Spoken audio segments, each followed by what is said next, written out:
tertúlia. Meu boa tarde aí para todos e todas. Hoje é dia 20 de fevereiro de 2012, segunda-feira. O verbete é de número 2214. Ele tem 5 páginas, 45 elogios e 18 máximas.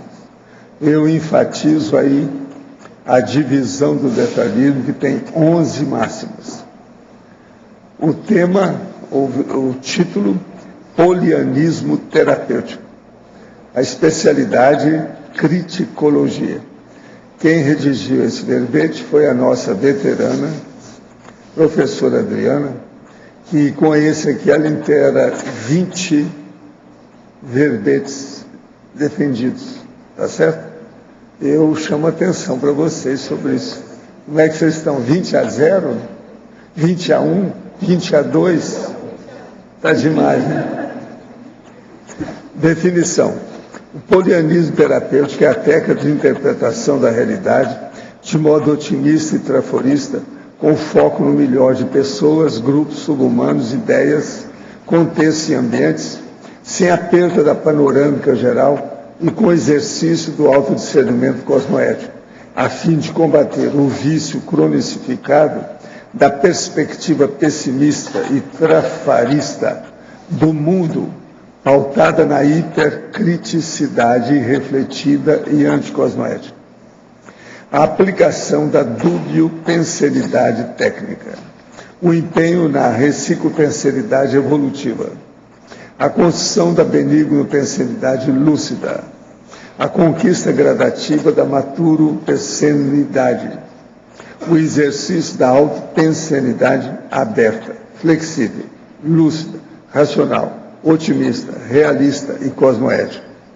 A procura por se conectar ao holopensene dos amparadores de extrafísico.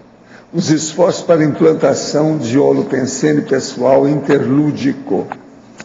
A prescrição reeducativa para a consciência necessitando transitar do pessimismo trafarístico generalizado para o otimismo traforístico discernido. A troca da retropostura negativista por neopostura cética, otimista e cosmoética. A anulação da priorismose maligna. O combate ao vício do mau humor. A reperspectivação da realidade. Eu vi apenas um terço aí da fatologia. As manobras com as energias conscienciais, efetuando desbloqueios chacrais, o domínio energético sustentando a nova maneira de encarar a realidade. A reciclagem das companhias extrafísicas afeitas à energosfera negativista. A criação de ambiente energético propício à amparabilidade extrafísica. Agora, na argumentologia, nós temos aí a terapeuticologia, com 8 reciclagens conscienciais de posturas antievolutivas, anacrônicas e regressivas, através da escolha evolutiva do posicionamento poliânico diametralmente oposto. Na remissiologia dos 15 verbetes destacamos: consciência crítica cosmoética, olhar de fraternidade, opção pelo autodesassédio, otimismo racional e síndrome de Poliana. Na frase enfática, o polianismo terapêutico, ao ressignificar fatos e parafatos, conserta a boca torta milenar das patopensenizações sobre o cosmos, promovendo desintoxicação holopensênica e autodesassédio. Você identificou a necessidade de aplicação da técnica do polianismo terapêutico em alguma área existencial? Em caso afirmativo, está disposto a começar agora? A bibliografia, eu chamo a atenção, que tem duas fontes bibliográficas. Agora, a mega análise aí do João Paulo aqui comigo, são 20 itens. Ortopensenidade, benigno-pensenidade, maturo-pensenidade, amparabilidade, interassistencialidade, fraternidade, positividade, solidariedade. Criticologia, autodiscernimentologia, autodesassediologia, conviviologia, recinologia, consciência-terapia, ponderação, incompreensão, heteroperdoamento, trafonismo, otimismo e mundividência. Agora, o verbete aí do dicionário hoje é só uma simples página sobre dispersologia. Aí a pessoa pensar e ver o que é que tem aqui, para ela evitar o problema da dispersão. Ainda tem muita gente dispersa no nosso meio. Agora, questionamento. Estou prestes a fazer a técnica da autorreflexão das 5 horas. Prestes a fazer. Quer dizer, entrega daqui a alguns minutos? Como devo me preparar para fazê-la e o que podemos esperar dessa técnica como consequência? Olha, o problema todo é você ver o que é que você vai pensar. Você vai refletir. O que é que você quer? Qual é o seu desiderato, a sua meta, o seu objetivo, o seu megafoco, o seu interesse? Olha aí o que é e põe aí. O problema aí é esse. Agora, anota alguma coisa depois que você estiver lá pensando no assunto. Começa a mexer na sua memória, percorra tudo que você tem em matéria de ideia. Isso aí vai te ajudar. Como diferenciar o aporte energético da central extrafísica de energia, do amparador e do evoluciólogo? Isso aí é só com a experiência. A pessoa vai vendo que cada pessoa tem uma energia específica. E ela funciona também de modo muito individual. A pessoa acaba vendo o que é. A central já é outra condição, porque o negócio é mais coletivo, grupal, é diferente. A verbetógrafa. Enfatologia, página 62, final da segunda linha. Poderia nos explicar detalhadamente a recusa do desencorajamento perante as imaturidades da natureza humana, haja vista estarmos mergulhados nela no nosso dia a dia, ao longo de toda a nossa vida? Não é medo de desanimar? Ixi.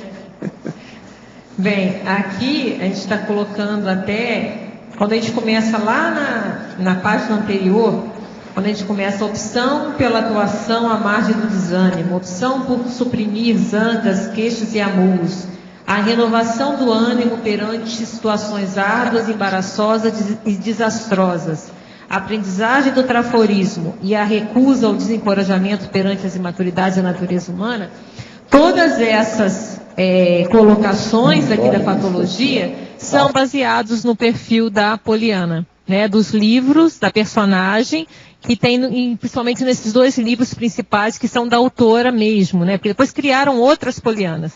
Mas a Poliana, provavelmente dita, é o Poliana e o Poliana Moça.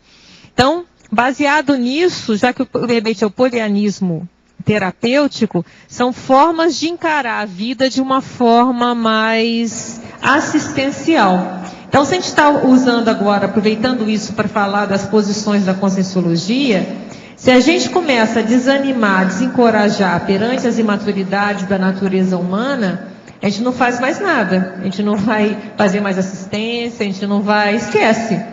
A gente vê que todo o processo assistencial ele é lento, ele requer paciência, você repete, fala de novo e fala de novo, aí uma hora cai a ficha. Isso acontece com a gente, né? A gente vai demorar às vezes a cair a ficha, a gente ouve a mesma coisa várias vezes, aí uma hora a gente, opa, e mudou, e mais um passo. Então, se a gente desencoraja, realmente nós estamos vivendo uma era difícil, a era das consréus.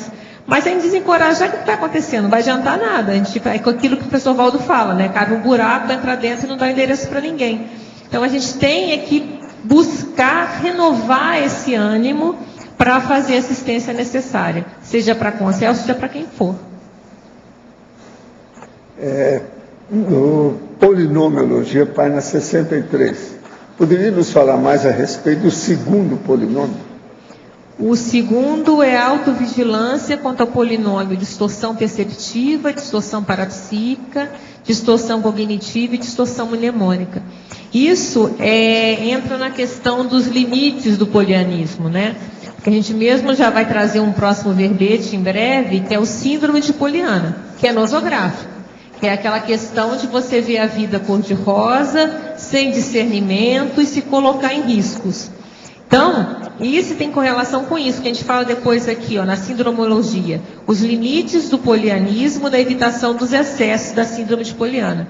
Então, esse polianismo terapêutico que nós estamos colocando aqui, ele é bem específico, é como a gente fala, é ver o lado positivo, mas sem perder o discernimento, e atento a essas distorções. No momento que você distorce a realidade, tanto para mais quanto para menos, então você pode ir lá para tudo é ruim, entra num cassandrismo, né? O mundo não presta, está tudo negro. Como, por outro lado, o mundo é todo cor-de-rosa, as duas distorções elas estão equivocadas, e aí você, interpretando o mundo dessa forma equivocada, você não vai poder ajudar a atuar para fazer esse mundo realmente um mundo melhor. Sobre o verbete, vejo duas possíveis origens para as heterocríticas destrutivas. Uma seria o espelhamento de trafares não reconhecidos ou admitidos pela própria consciência. Com isso, quero dizer que raramente criticamos destrutivamente no outro algum trafar que não tenha reverberações negativas em nós mesmos, como algo que ainda precisamos também superar.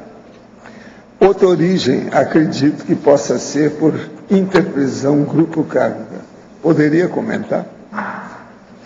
Olha, você está falando da questão. Aí eu não sei se você chegou a ler o outro verbete, que é o hipercriticidade acrítica.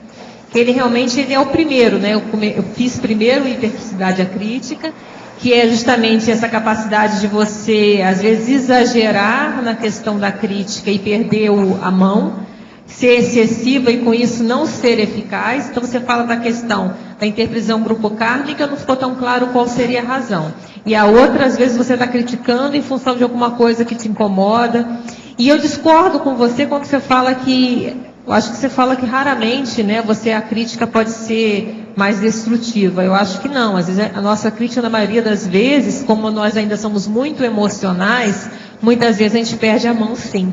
Então é diferente todo o trabalho de uma heterocrítica mais cosmoética, de você fazer uma heterocrítica na hora certa. Lembrando que a heterocrítica tem um grande valor. A heterocrítica é importante, é assim que a gente vai crescendo. Tem aí várias, tem Consincobá e outras atividades que ajudam nisso, mas que às vezes se erra a mão, sim.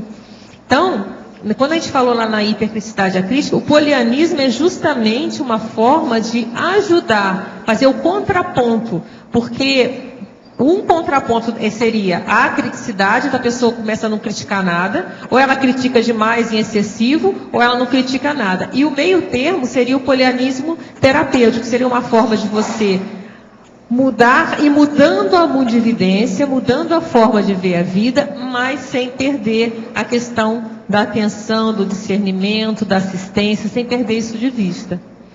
Então, agora, as raízes da hipercriticidade, aí, como a gente falou no outro verbete, cada um é que tem que fazer a pesquisa em si, o que pega, né? Por que eu ainda ajo dessa forma?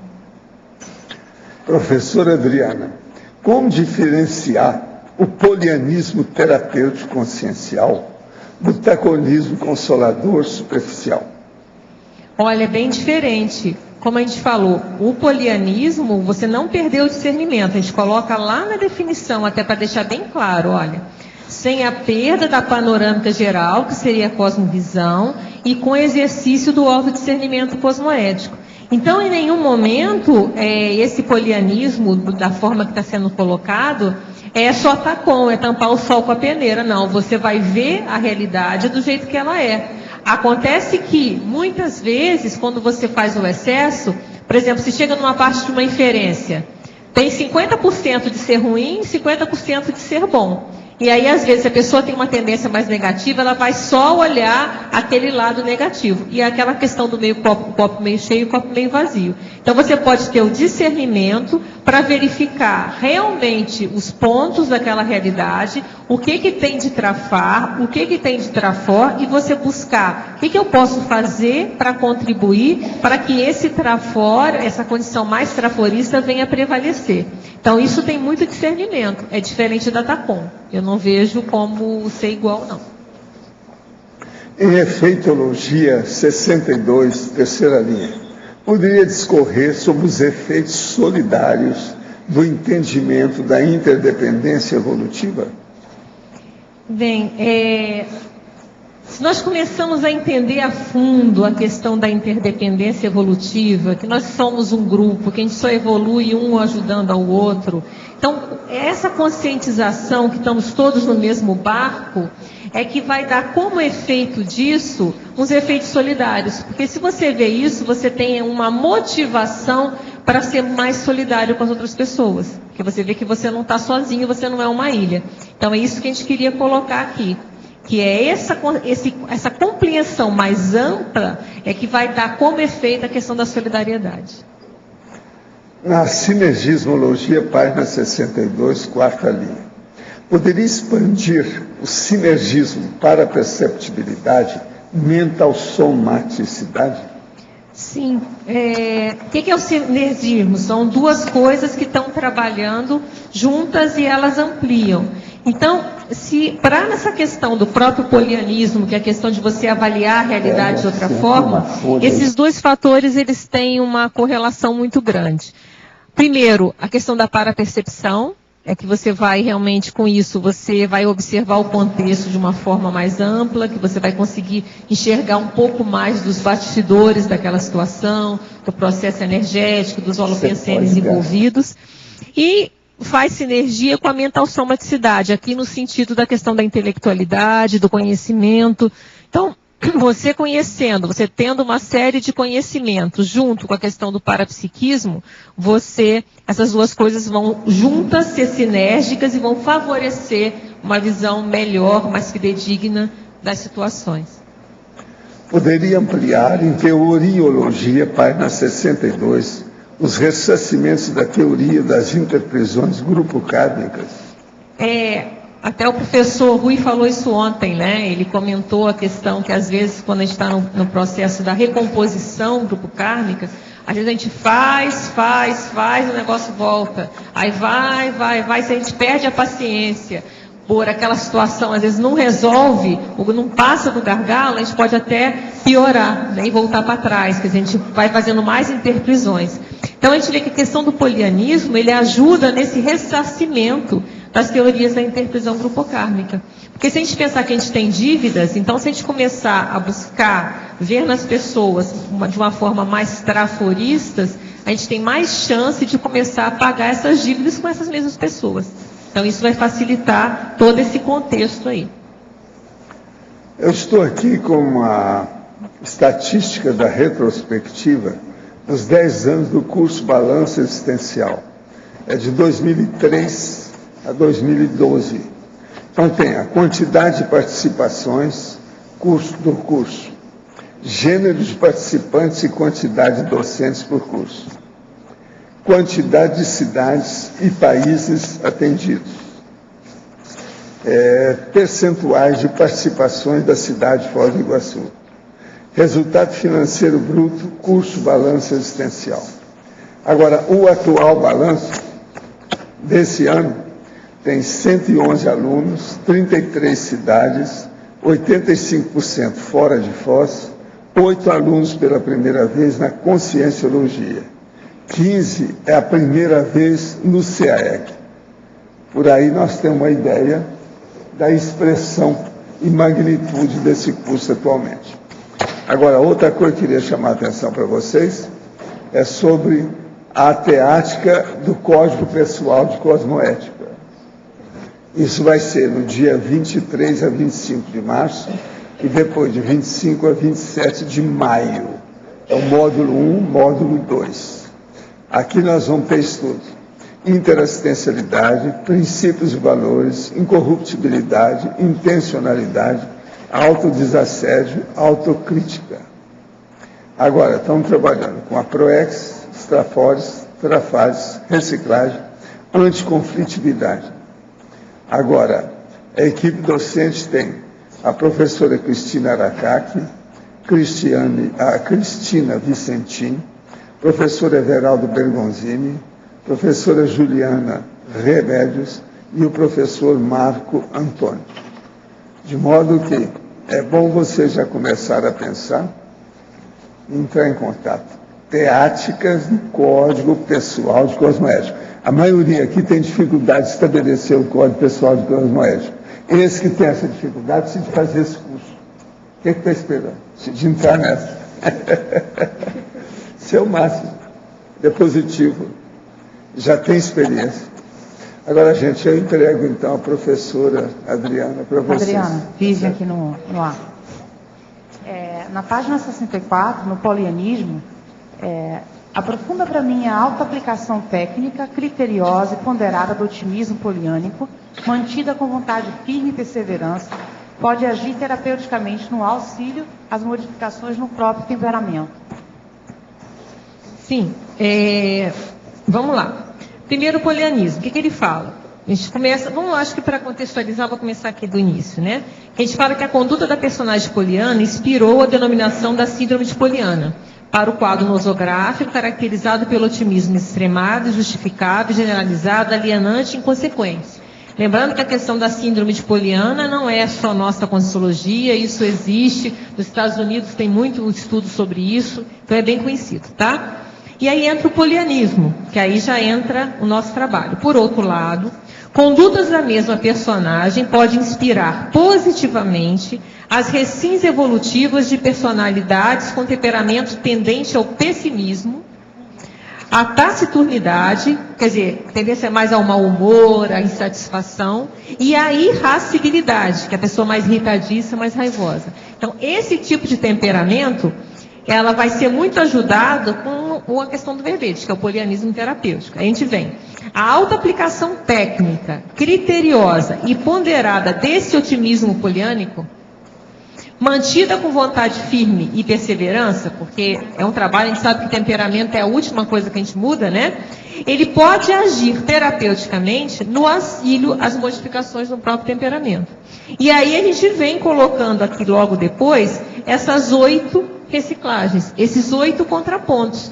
Então a gente coloca, de um lado, a postura, as posturas, as maneiras de ser desse tipo de temperamento, que a gente tinha citado antes, e o contraponto mais evoluído.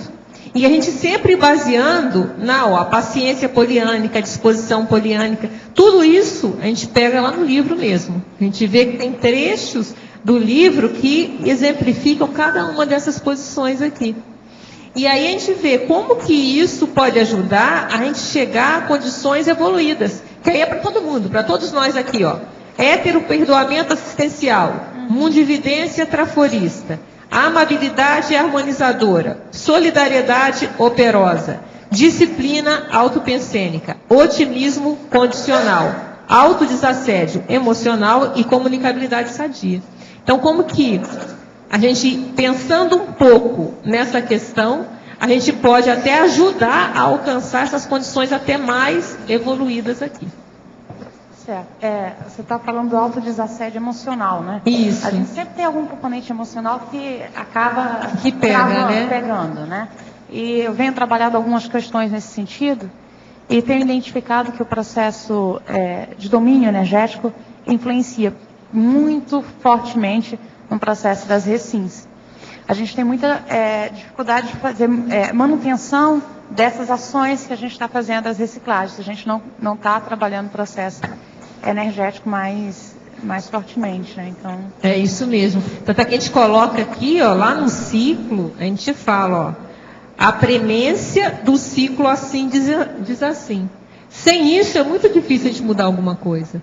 Porque às vezes é um comportamento já tão arraigado, tão cronicificado, que se a gente não começa, sem contar com o processo também do próprio assédio que vai ter em algumas situações. Sem isso aqui, é muito difícil a gente conseguir sobrepairar e ter uma reação mais madura. Porque assim, a gente às vezes escuta, né, as pessoas falando das dificuldades de fazer recim, de fazer consciencioterapia, de fazer algum enfrentamento mais profundo, e que requer da gente uma mudança intraconsciencial.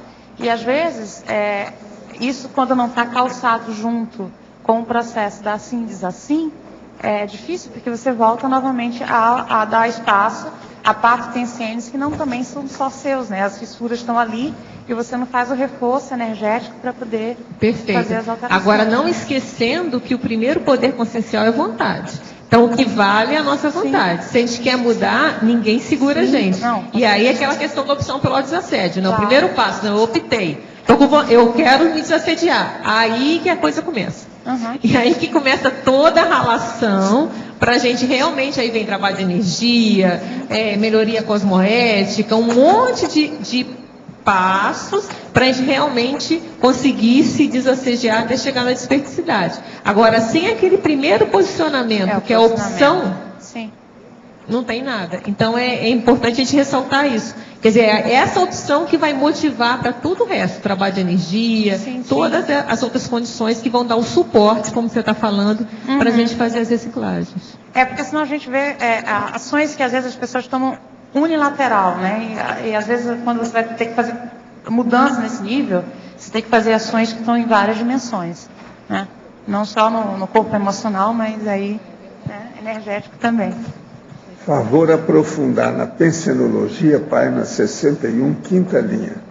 A aplicação da dúbio-pensenidade técnica. Sim, tem até um verbete que é a dúbio-pensenidade. Vale a pena você dar uma lida. E o que é a dúbio-pensenidade? É aquele pensamento neutro, aquele pensamento de dúvida. Ele é ambíguo, porque você ainda não tem condições de fazer uma decisão, de fazer um parecer.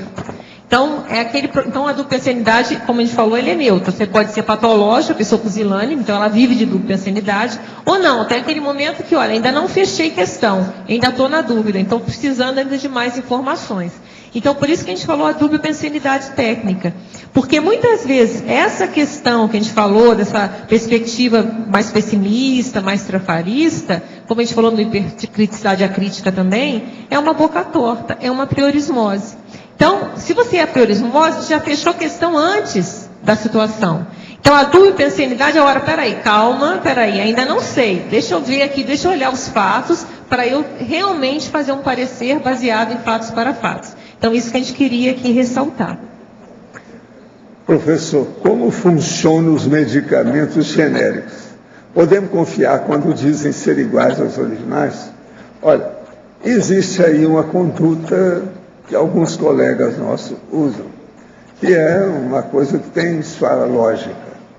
Se você está enfrentando um problema de um paciente ou alguém que está com uma coisa grave, um processo sério, que precisa de assistência imediata, um problema mais grave que serão, então deve usar os originais. O mais, você usa o genérico. Agora, vê o resultado dele, se é a mesma coisa. Nós temos que lembrar que a gente vive no capitalismo selvagem. Eu acho que todo medicamento devia ser barato, entende? E o melhor possível. E um tipo só, para servir para todo mundo, aqueles que puderem se adaptar a ele. Esse negócio de fazer dois já mostra que tem maracutaia atrás. A verbetógrafa.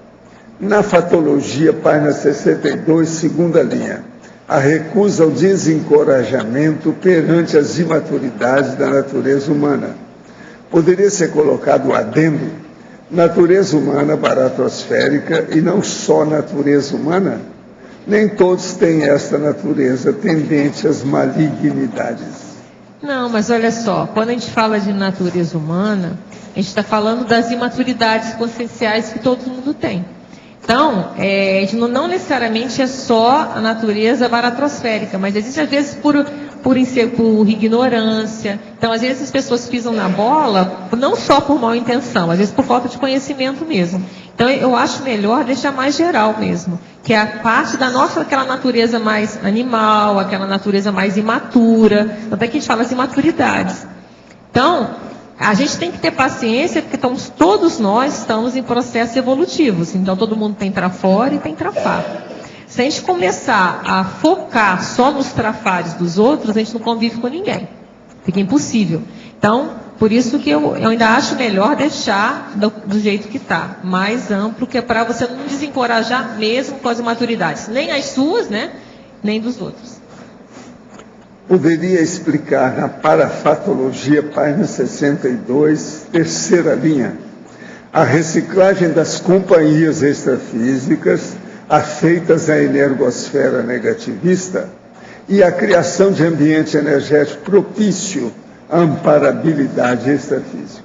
Sim, porque a gente está falando aqui justamente do processo do uso dessa técnica para melhorar aquela questão de um vício, de um holopensene mais negativo, mais baratrosférico, por assim dizer, né? A pessoa está mais voltada para o pior.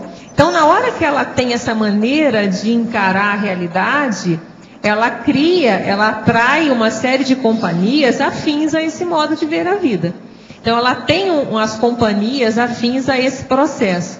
Na hora que ela vai buscar reciclar, aí entra aquilo que a Vivian falou um pouco tempo atrás. É necessário ter o processo energético, que a gente falou um pouco antes. O domínio energético sustentando a nova maneira de encarar a realidade. Porque essas companhias, elas começam a fazer pressão. Porque, olha, é igual aquela coisa quando você tem um grupo de amigos. Aí você começa a evoluir, aquele amigo você vai continuar lá no bar bebendo, começa todo mundo a querer te puxar. Até uma hora que eles desistem, não, ela não vai voltar, ou ele não vai voltar mais aqui para a farra. Então é mais ou menos assim, essas pessoas, essas consciências ficam, não, peraí, deixa disso, né? Fica aqui com a gente. E aí o que acontece? Na hora que você vai mudando essa maneira de você ver a vida, vai havendo a reciclagem dessas companhias. Então, aquelas companhias que eram afeitas àquele sua energosfera, elas começam a não ter mais clima. Ou elas vão mudar com você, ou elas não vão sentir mais muito felizes ao seu lado, e elas vão bater em retirada. E aí sim, você cria um ambiente energético seu, da sua energosfera, e no local que você trabalha, no local que você vive, mais propício aos amparadores. Porque os amparadores, eles são técnicos, os amparadores, eles são traforistas, eles estão ali para buscar ajudar nós todos a evoluir.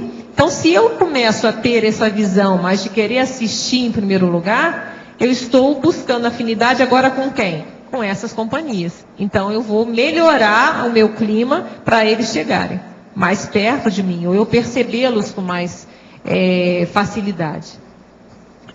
Poderia esclarecer na fatologia, página 62, quinta linha de baixo para cima, a conquista da fraternidade instantânea? Espontânea, né? Aqui ele colocou instantânea. É espontânea. Porque na hora que você começa a mudar a sua modo de ver, você vai gerando um processo de ficando mais benigno. Porque justamente o que a gente falou antes, aquela personalidade, ela tende mais a ver sempre o positivo. Ela não tem tanto uma benigno pensanidade.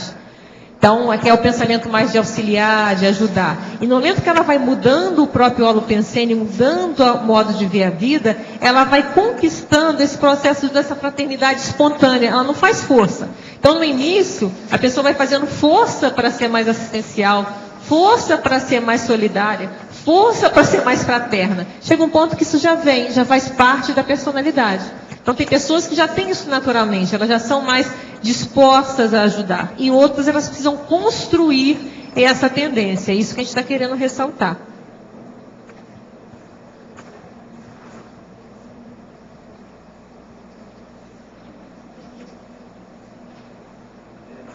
Sim. Aqui. Oi.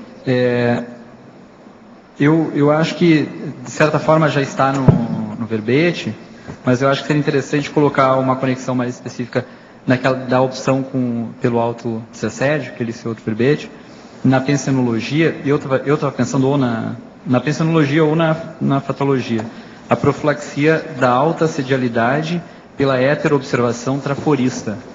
Porque isso gera uma profilaxia mesmo do autoassédio, né? Você conseguir perceber, a partir desse binômio, admiração e discordância, isso gera uma profilaxia da autoassedialidade. Não sei se seria o caso de... Sim, é possível sim. Uhum. É possível colocar assim. Porque no momento que você começa a ver fora de uma forma melhor, lembrando também que é ver com você mesmo, né?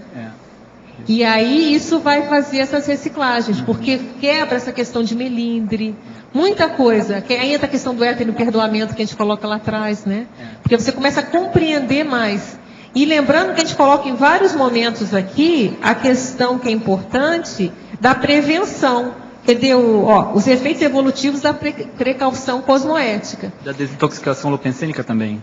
Porque senão o que acontece? A pessoa caiu o problema da poliana, que a gente vai debater no futuro, daqui a pouco, né? Porque a poliana, ela se coloca em risco, se ela acha, né, da síndrome, né? Vamos tirar a personagem da síndrome, que a síndrome até exagera um pouco a pobre da personagem. Mas então tá, tem a questão da síndrome. Então, se a pessoa vê tudo muito bonitinho, ela acha que todo mundo é bom, elas colocam em risco.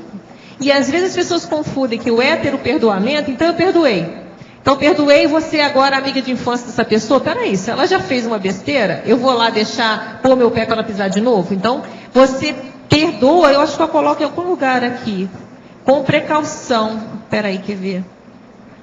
Não tem na patologia? Acha para mim, Adriana. Adriana. Quer dizer, só um minutinho. Então você vai... Onde está? Obrigada. O heteroperdoamento com resguardo profilático. Né? Que aí é a tua história. Então o cara é bonzinho, eu vou assaltou não sei quanto, aí ele é bonzinho, vai mudar? Peraí, eu vou manter a precaução, né? Essa compreensão da criticidade como os dois lados, né? E isso me parece que é uma profilaxia fundamental para também a tendência errada de compreender criticidade como trafarismo. Perfeito, e aí perfeito. Tu acaba fazendo um gancho muito direto com a assedialidade. Sim. Né? Heteroassedialidade, autoassedialidade. Então, essa seria talvez uma outra questão interessante de incluir, eu acho, né? A equivocada compreensão de criticidade como trafarismo. Não, mas isso é que a gente debateu bastante no hipercriticidade e a crítica, né? Porque a gente coloca que a hipercriticidade e a crítica, tanto é que é hipercriticidade e a qualidade daquela hipercriticidade, que é a crítica. No verbete tem a hipercriticidade pesquisística, que é positivo. Certo. A hipercriticidade, ninguém está falando que é ruim. Até a gente deve ser crítico, a gente deve exercer o discernimento. O problema é quando isso fica de tal modo excessivo que cai na criticidade, que é o paradoxo. Né? Mas tem um outro problema, que é um senso comum sobre criticidade, como ver o lado negativo. Ah, sim, não, a criticidade é cosmoética, tem até vários verbetes, não. Então, eu também acho que seria interessante, na interaciologia, esse binômio admiração-discordância. Eu acho que está em algum lugar aqui, não está não? Está na binomiologia. Tá, isso eu coloquei. Tá. Isso eu lembro que eu coloquei, tá? É o primeiro. Agora, a questão da criticidade cosmoética, eu não lembro se eu coloquei na Antonina, eu acho que eu devo ter colocado em algum lugar. Está na referência, né? Mas... eu coloquei como sinônimo. Eu tive essa preocupação, olha só. Técnica do polianismo terapêutico, eu coloco 6, sinônimo. Técnica da criticidade cosmoética. Como sinônimo, para mostrar que aqui é uma criticidade positiva e cosmoética. Então eu tentei, mas a gente pode até ver se tem outro lugar para deixar mais claro, mas eu tive essa preocupação sim, tá? De valorizar a criticidade como sendo importantíssima.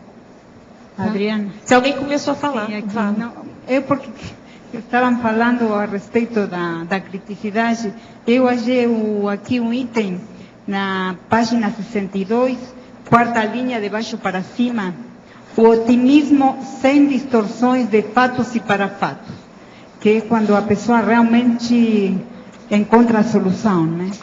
Porque até tem outros livros que falam de otimismo, eu até trouxe um para vocês verem aqui, Aprenda a Ser Otimista, é do Seligman, que ele é da psicologia positiva. Então tem outros que falam de otimismo pragmático, otimismo racional, o otimismo sem cegueira, né, com olhos abertos. Eu até anotei alguns sinônimos aqui. Que é justamente esse otimismo, ele é positivo, mas você tem que estar com os olhos bem abertos. E justamente... otimismo flexível. Então por quê? O que ele fala? Que a gente ser otimista... Existe um momento do pessimismo. Por exemplo, se a situação não tem jeito, não adianta dizer, não vai tudo correr bem, não tem jeito. Aqui, isso não vai dar certo, não tem mais jeito, é a questão do realismo. Então, então tá, eu vou, e se tudo correr bem, tem amparador, vai estar tudo certo. Não, peraí, vamos ver. Às vezes todo um contexto está te apontando que aquilo não vai funcionar. Então, é essa racionalidade para você saber abordar a situação e saber a hora que, como ele até coloca, eu anotei aqui uma questão do livro, que fala o seguinte, quer ver? O pessimismo tem um papel a desempenhar, tanto na sociedade em geral, quanto em nossas próprias vidas. Devemos ter coragem de suportar o pessimismo quando sua perspectiva é válida. Então, é o outro lado também. Tem momentos que as circunstâncias não dá para você, não, a tendência disso aqui não dá certo mesmo. Então, e aí tem um outro autor que fala o seguinte, para você perguntar, qual é o preço do fracasso? Se o preço for muito alto, vale a pena ser mais, não, deixa essa questão quieta. Então, por exemplo, então eu acho que não tem problema nenhum, eu vou pular de paraquedas. Não, é muito risco. Qual é o risco? O risco é eu morrer. Já vai minha Proex embora, eu vou correr esse risco. Não, você é otimista, vai tudo correr bem? Por exemplo, um exemplo assim, bem gritante. Não tem problema nenhum, eu vou pular de asa delta lá naquelas que tem junto com outra pessoa, né? Peraí, eu tenho uma Proex para cumprir. O risco é muito alto, pode correr tudo bem, mas e se o negócio não der errado? De vez em quando dá errado. Então, é essa avaliação do preço que o otimismo mais boboca, não, tá tudo certo, tá tudo bem, nada vai acontecer de mal, eu tenho amparador. Não é otimismo isso. Né? Na verdade que isso não é otimismo. Isso não seria otimismo. A importância disso é sem distorções de fatos e para fato. Isso é otimismo. Exatamente, isso. É por isso que a gente coloca aqui. É sem distorcer, é aquela questão realista, vendo as situações dentro do possível, porque a nossa visão é sempre parcial, né? A gente nunca está vendo todo aquele contexto, mas dentro daquilo que a gente consegue analisar, a gente toma a nossa posição. E buscar, e ter a disposição de buscar ver o melhor. E o polinômio, o primeiro polinômio, que tem a ver também com isso. Da página 63. Ah, perfeito. Esse polinômio primeiro aqui, ele exemplifica mesmo a questão do otimismo que eles falam de pragmático. Então, tudo bem, você vê, mas você vai lá também, eu tenho uma visão otimista, eu acho que vai dar certo e eu vou arregaçar as mangas para ajudar a dar certo.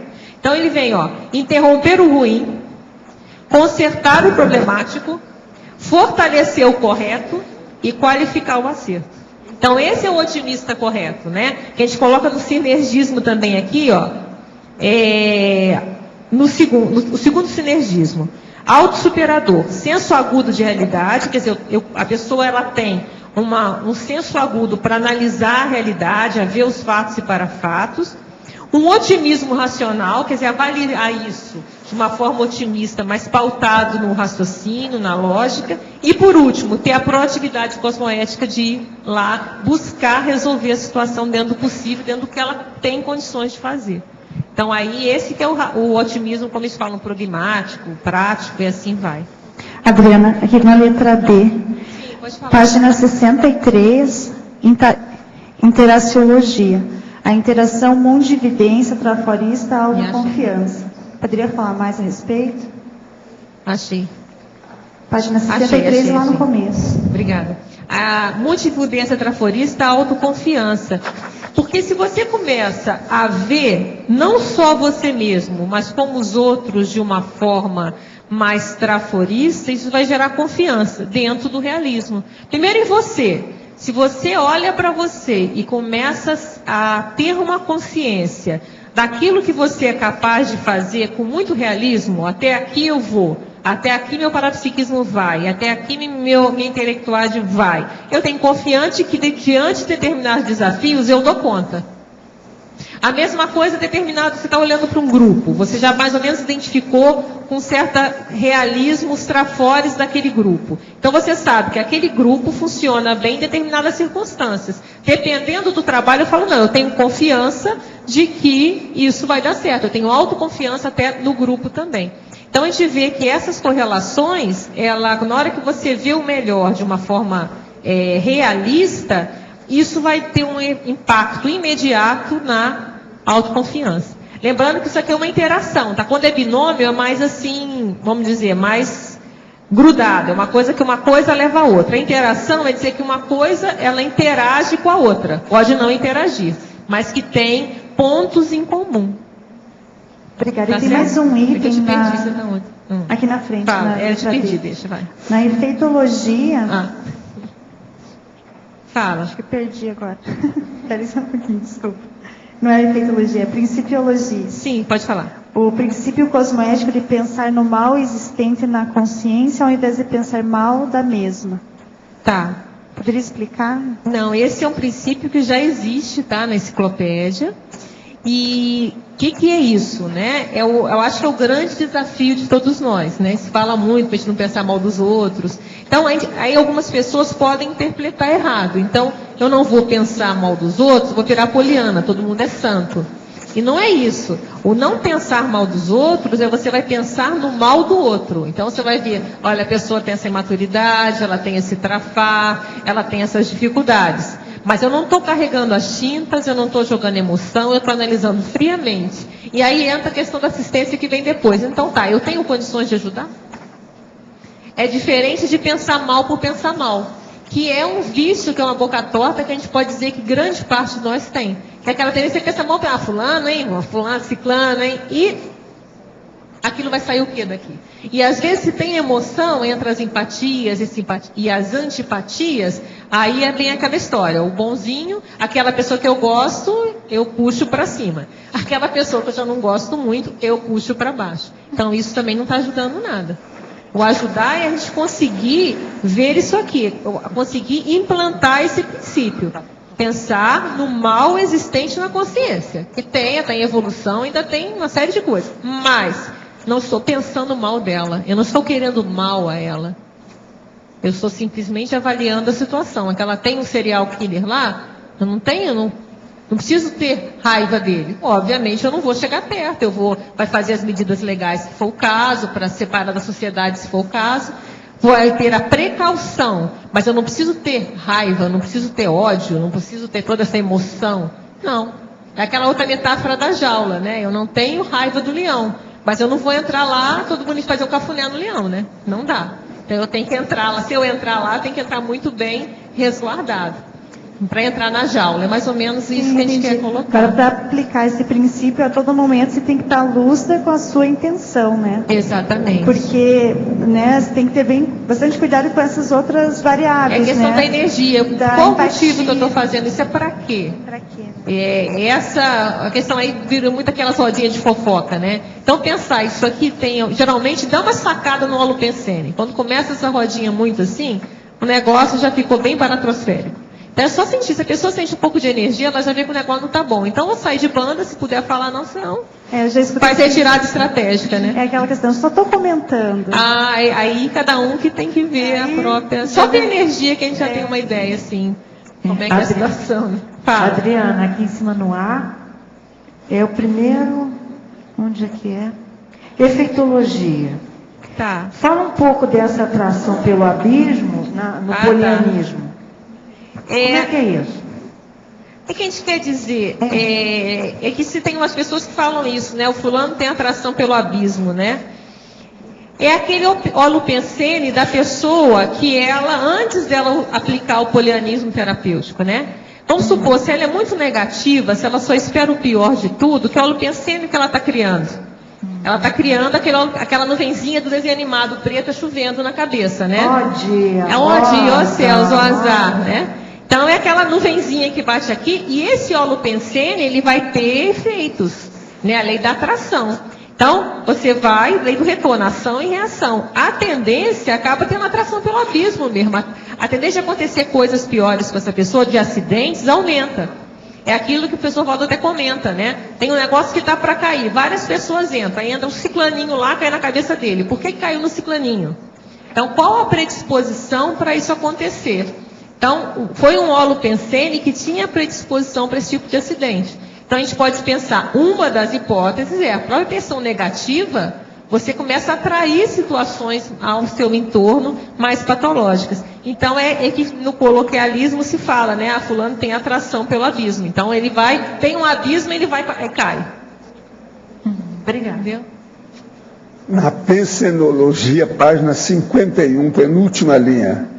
Poderia ampliar os esforços para a implantação de holopensene pessoal interlúdico?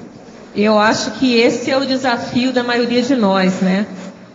Até o professor comentou, né, que a questão de interlúdio está ficando cada vez mais evoluído, cada vez mais alto nível. Então, essa tentativa da gente mudar o nosso holopensene, tornar um holopensene mais sadio, é a tentativa de buscar implantar um holopensene pessoal mais predisposto a interlúdio, para a gente ver se a gente dessomar, a gente ter alguma chance de fazer uma visitinha, quem sabe até ficar lá um tempo. Então, é todo esse movimento aqui que a gente está propondo para a questão desse temperamento de mudar, aí cada um vê o que eu posso fazer para melhorar e ficar mais afim a esse tipo de padrão. Agora, poderia comentar em Legislogia, página 63, última linha, a lei do retorno. A lei do retorno, ela tem correlação com a lei da ação e reação, né? Então, se você pensar na questão das interprisões grupo-kármicas, a própria questão da energia, aquilo que a gente faz tem um retorno, e pode ser positivo ou negativo. Então, se você começa a jogar energias mais positivas, a tendência é que você tenha um retorno positivo. Do contrário, é a mesma coisa. Se você faz ações mais cosmoéticas, tende a que o seu caminho se abrir. Se você começa a fazer ações mais anticosmoéticas, você vai criando interprisões, seu caminho começa a ficar cada vez mais complicado e você vai tendo esse retorno mais patológico. Então, isso aqui baseado na teoria da interprisão grupocármica, e inclusive na teoria da afinidade das energias. Então, a lei do retorno é isso. É que as coisas que a gente faz, que nós fazemos, as nossas ações, elas têm consequências. Então, é isso que é a lei do retorno, que tem a ver com tudo isso que a gente está falando, né? A forma que eu lidar, o modo de eu ver o mundo e o modo de eu agir no mundo, ele vai ter um retorno muito similar. Professora Adriana, encontro-me na seguinte situação. Sinto-me cansado e esgotado de tudo. Vontade de entrar em um buraco, de isolar-me de tudo e todos, e não dar endereço para ninguém. Faço terapia convencional. Contudo, vejo que não irá resolver por um lado. A consciência-terapia, que seria a condição ideal, não passa de um sonho de consumo terapêutico, longe da minha realidade atual. Como medida preventiva, neste carnaval, estou tentando realizar uma higiene consciencial, mas estou na casa dos meus pais. E há discussão e murmurações o dia todo, pois esse holopensene já é cronificado e esse comportamento está na minha genética. Poderia comentar e dar alguma dica? Olha, primeiro, é bom você pensar se realmente a consciencioterapia está tão longe assim de você. Existe a questão dos tratamentos intensivos, que são 5 dias. Existe como você conversar lá com a equipe lá e ver o que você pode fazer para eles facilitarem o seu processo. Então é interessante, você pode ligar aqui para o CAEC, que eles te dão um telefone lá da OIC, você entra em contato, não sei se tem alguém da OIC aqui. Tem, Adriana. Saiu, né? Posso falar o telefone? Pode, fala sim, por favor. É o 3025 45 3025 1404 ou 9921 6664. E vocês estão lá, ele pode entrar em contato. Sim, pode entrar em contato que a gente pode orientar da melhor forma possível. Perfeito. Então, 45 9921 6664 ou o 3025 1404. Muito bom. E o que isso vai te ajudar? Tem até o site também, né? Que ele pode dar uma olhada, né? Deve ter acesso lá. Pela página do Verbetógrafo, ele olha aqui, né? É www.oic.org.br. Tá. Então, o que a gente vê? Primeiro, você fazendo uma consciencioterapia, eles podem te ajudar a você ir na raiz do seu problema. O que está acontecendo para você ter nesse estágio? Agora, eu só vou lembrar aqui, não sei se te ajuda, nesse livro mesmo, da questão do otimismo que fala, ele faz uma correlação, o autor, para o seguinte, que a depressão seria a expressão máxima do pessimismo. É quando você acha que, é como você falou, se você quer se esconder do mundo, é adeus mundo cruel, né? Quer dizer, você está sem otimismo, né? Sem modo de ver que a vida pode trazer alguma coisa boa. Você quer ficar lá dentro do buraco? Então, pensa que às vezes não é tão assim. Se você não está sendo bem radical nessa sua observação. Nem tudo é só ruim. Então, dá uma lida de novo aqui no verbete, vê se você não pode olhar a vida de uma forma mais otimista. E pensar que existem pessoas, ao mesmo tempo que existem pessoas difíceis nesse mundo, tem muita gente boa também. Tem muita gente bem intencionada, né, professor? Existe aquela análise pessimista do cara sobre a Idade Média. Então eu vou dar para vocês 5 exemplos do que ele pensava. O cara da América chamava Américo Vespucci. Eu falei assim, não, esse aí é da Vespa. Américo Vespucci. Tinha um outro que descobriu um país aí chamado Brasil, que era o Cabral. Eu falei, não, esse cara aí deve mexer com cabra. Esse negócio não serve. Tem um outro autor que o nome dele era Macróbio. Eu falei, não, Macróbio já está lá, entrega as baratas, já vai para o cemitério. Eu não vou ler esse cara. Tem um outro que chamava Mela. Estudo é da Idade Média. Chamava Mela. Eu falei, não, Mela, melou. Isso aí não vale nada. Agora, tem um outro que chamava Estrabão. Esse é o pior, porque o extra é ótimo. Isso é o cara pensando. Extrabão. Extra ótimo. Quer dizer, quando o cara começa com muito pessimismo, ele acaba tropeçando nos próprios pés. Estrabão. Estrabão é com S e bom no fim. Agora o cara não, quer dizer que esse é o extra ótimo. Então vamos ler esse. É o Estrabão. Também é autor. Aí eu estou falando 3 autores e 2 descobridores. Tudo da Idade Média. Então veja, nós temos que examinar as coisas com um pouco de otimismo, porque senão fica tudo desse jeito. Pelo nome a pessoa já tira o corpo fora. Eu conheci uma pessoa que era assim. Ele seguia tudo pela impressão a primeira vez do nome da pessoa e a situação como é que era. Agora é lógico, a pessoa vai acabar caindo no buraco. Agora pensa bem, só essa, do Estrabão. Estrabão. Ótimo. É terrível pensar nisso. Adriana, Oi, esse assunto eu sei que ele é o fio da navalha, porque a síndrome de Poliana e o polianismo terapêutico são diametralmente opostos, mas podem ter ramificações complicadíssimas. Por exemplo, eu sou da geração poliana, porque a literatura na minha época, de 8 a 10 anos de idade, eram esses livros. Poliana, eu também. Os Desastres de Sofia, da Condessa de Seguir, era uma coisa assim que não existia na natureza, mas era criado naqueles livros. Então eles inventavam um mundo de fantasia para a gente. E muita gente ficou lá. Então eu vejo que a relação desse tema com a religião é muito séria.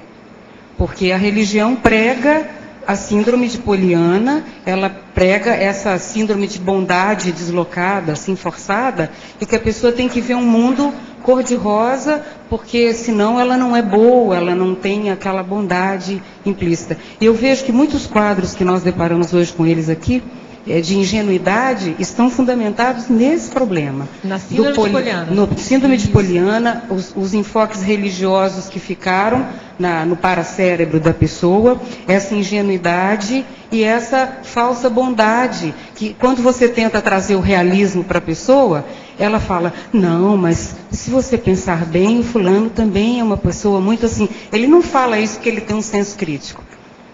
Ele fala isso porque ele não suporta o realismo. Sim. É muito diferente. Você começa a trazer um ponto de realidade para aquela pessoa e ela te toma como uma pessoa pessimista, que só está vendo o lado mal. Ela imediatamente tem uma censura para o realismo. Então, isso eu acho um tema assim, importantíssimo de ser discutido, principalmente a síndrome da ingenuidade, que é uma fuga do realismo. É isso que a gente vai discutir na síndrome de Poliana, que é justamente a pessoa ela não tem a menor criticidade, ela se coloca em risco, ela tem aquela visão que as pessoas todo mundo é puro, todo mundo é bonzinho, e ela com isso, a própria Poliana, se você ler o livro, ela se coloca em risco em várias situações. O tempo todo, todo mundo é uma beleza. E ela até tem, ela é verborrágica, tem uma série de pontos ali bem interessantes que você pode analisar no livro. Mas a ideia do polianismo terapêutico é até baseado em observações que, para alguns casos, eu já vi recomendarem assim, você precisa ser mais poliana. E foi por isso que na hora que eu fui escrever o síndrome de Poliana, eu falei, mas peraí, o que seria então esse ser mais poliana para algumas personalidades? E aí que surgiu essa história do polianismo terapêutico. Então era para ver esse outro contraponto também exatamente, para resgatar o que nessa postura poliana tem de positivo para algumas personalidades, que vai chegar, mas aí o que eu cheguei à conclusão foi isso, é porque você vê o positivo, você vê o melhor dos outros, mas você perdeu o discernimento. Então você vê o mal do outro, você sabe e você vai se precaver também. Você não vai lá, então todo mundo é bonzinho, vem cá, todo mundo, a porta está aberta, todo mundo, calma, vamos alto lá. Então, principalmente no desassédio, porque exatamente.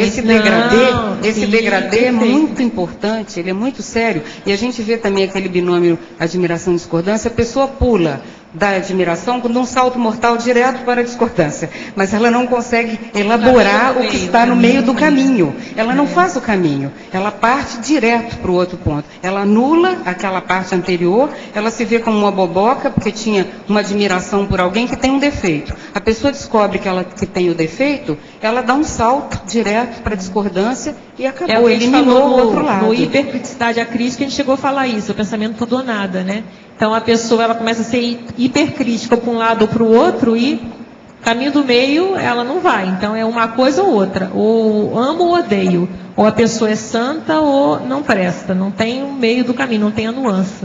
A desilusão entra nessa questão. Tem um caminho que passa pelo período da desilusão, que é sair da síndrome da poliana para um polianismo adequado, né? Terapêutico, como você a terapêutica aqui é para essas personalidades, lembrando. Né? Adriana, aqui em cima. Oi, Fátima. Eu fiquei numa dúvida. O tema do verbete você coloca como homeostático. Tá. E aqui na masculinologia e feminologia, você coloca mais o pessimismo. É porque para quem precisa. Então, assim, ele é homeostático porque ele vai, eu estou falando que ele é terapêutico, ele vai ajudar a pessoa. Mas quem precisa, para quem é o recomendado? É o pessimista, é o implicante, é o ressentido, é o autoderrotado, é o birrento, é o emburradão, é o carranca, é o mal-humorado, o distímico, o pré-serenão vulgar, que já colocou mais ou menos aqui todo mundo no negócio. E o traforólogo, que é aquele que estuda a questão do traforismo. Eu fiquei na dúvida justamente pensando o seguinte, será que o pessimista, no estado de pessimista, ele vai conseguir entrar nessa condição homeostática? O que pode startar ele sair dessa condição? Ele vai usar, se ele usar a técnica, é para ele usar isso. Então a pessoa que tem esse perfil, que a gente fala aqui, para combater o vício cronicificado da perspectiva pessimista e trafarista do mundo. Então, é a pessoa que tem esse vício. Então, a técnica em si é homeostática, porque a técnica é para ajudar ele a sair desse buraco. Agora, se ele não sair, vai depender dele. Entendeu? Você não está nessa, tá? Não. Mas eu gostaria de entender a lógica. Ela vai em cima do negócio de mulher aí e fala, calma. Não, mas ela está positiva. Então, você entendeu? Eu garanto. Admiração e discordância, mas eu garanto.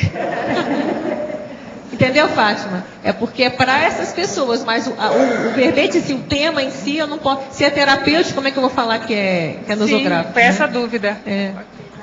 Qual a alimentação ideal para o tenepsista? A carne vermelha ainda se faz necessária? Dá aí sua opinião, é muito importante. Olha, a gente pode evitar, ao mesmo tempo, a gente pode comer menos carne vermelha. Usar as carnes brancas, né? Porque aí tem a dieta frutariana. Agora, a gente mesmo coloca, né, professor, você pode até me corrigir, que se a pessoa, ela comeu carne a vida inteira e ela começa a cortar de uma hora para outra, isso pode também gerar danos nutricionais. Dieta então, é igual carga horária de sono, de descanso. Não pode ser assim. Tem que ir devagar, pouco a pouco, sabendo suprir o que vai fazer. A mesma coisa é diminuir a carga horária de sono. Tem que ir devagar. Não precisa comer churrasco todo dia, né? Pode. Tem umas coisas que a pessoa tem que ir senso, né? Com calma. Take it easy. Mas o polianismo terapêutico significa fazer vistas grossas a atitudes anticosmoéticas? Não é isso que a gente está colocando, não. Tanto é que quando... interpretações estão aparecendo. Olha só, se a gente está colocando que é você ter discernimento, não é fazer vista grossa. Olha o estrabão. Você vê o lado positivo da pessoa, não quer dizer que você não está vendo o negativo também. Olha lá, estrabão. É porque é interessante falar isso, porque tem umas... A pessoa muito pessimista, às vezes ela tem uma visão errada do otimista, até que nesses livros falam aqui. Achar que todo otimista é boboca, então o otimista ele está achando que todo mundo é bonzinho, que o otimista é ingênuo. Então é uma visão distorcida da questão do otimismo. Então não, eu não sou otimista porque eu sou realista. Então ele acha que o pessimismo que é o realismo. Então aí não entra nesse caminho no meio, né? Que é justamente o que a gente está colocando aqui. Então não concordo com o que você falou. Admiração e discordância. Verbetógrafo. poderia relacionar o polianismo terapêutico à questão do pedágio evolutivo? Bem, eu não entendi o que você está, vamos pensar aqui, o que você está querendo dizer. O pedágio evolutivo, se você pensar, vamos pensar o seguinte, a gente tem uma série de gargalos na vida de adversidades. Até a questão do otimismo não é você achar que a vida não vai ter dificuldades. Gargalos todos nós temos. Nós ainda não somos serenões, não somos nem consex libris, ainda tem muito caminho para andar. E gargalos vão acontecendo na vida intrafísica. A questão do otimista não é achar, então a vida é linda, tudo vai escorrer em velocidade cruzeiro. A vida não vai em velocidade cruzeiro. Agora, o otimista, a pessoa mais otimista, o que ele tem? Ela confia, ela vê aquilo com mais realismo e ela confia na própria capacidade que ela tem de superar essas coisas. Então, ela sabe que ela vai poder, de alguma forma, tentar tirar algum proveito, ou tentar ultrapassar isso. E até, isso é colocado no próprio livro de otimismo, que eles falam o seguinte, que uma das coisas que o otimista, às vezes, ele vai se prender, não só ele confia nos próprios recursos, ele confia na capacidade de resolver as situações, mas também ele confia que mesmo que isso não dá certo, ele vai poder aprender alguma coisa com isso. Então, isso que gera o padrão da pessoa otimista, inclusive dentro da psicologia, no caso da psicologia positiva. Agora, o polianismo, acho que a gente devia de criar aqui um prêmio Estrabão, para dar para a pessoa, sabe, super poliana. Poderia ampliar em Sindromologia, página 63, terceira linha, a síndrome da abstinência da baratrosfera? Seriam sintomas parecidos com a abstinência de fumo, cigarro, drogas? É o mesmo pensene? Até certo ponto, sim. O que é? Tem um verbete que vale a pena você dar uma lida, tá? Que é com esse título mesmo. A abstinência da baratrosfera é aquela pessoa que ficou muito tempo na baratrosfera, então tem aquela série de vícios. Aí ela vem para cá, vida nova, corpo novo, energias novas, e ela tem saudade daquele padrão mais patológico. Então, chega a ser um paradoxo, né? Então, ela começa a ter abstinência às vezes, daquele poder, daquela situação mais negativa que ela vivia, e aí ela pode cair até nisso que você falou, em vícios e uma série de coisas. Sim, Malo. Nos 700 experimentos tem uma boa referência desse polianismo terapêutico, que é que quem faz assistência precisa ver a vida com lentes cor-de-rosa. Ah, interessante. Eu não coloquei 700. Ele está em algum lugar ali dos 700 que eu lembro. Eu acho que no síndrome da poliana, eu coloco algumas... Eu coloco onde cita polianismo, acho que deve estar no síndrome. Mas legal, eu vou dar uma olhada lá se eu citei. Aqui em cima, Adriana. Sim, pode falar. 62, na principiologia. O princípio pessoal de não permitir ao externo ditar o estado íntimo. Não entendi isso. O que é isso? Olha só. Isso tem a ver com a última frase também da patologia, que a gente fala assim, o livre-arbítrio quanto ao estado íntimo escolhido para viver. Tá? A própria psicologia, já que a gente citou a psicologia, ela já diz isso também. Passado de uns tempos para cá, essas novas linhas de psicologia, a própria psicologia positiva, a psicologia cognitivo-comportamental, ela já começa a colocar que a pessoa, ela escolhe, ela tem a vontade dela, ela pode escolher o modo que ela pensa. Isso cai diferente um pouco da psicanálise, que já vai achando que a gente está sendo seguido, a gente segue aquele nosso inconsciente, então a gente não tem domínio nenhum.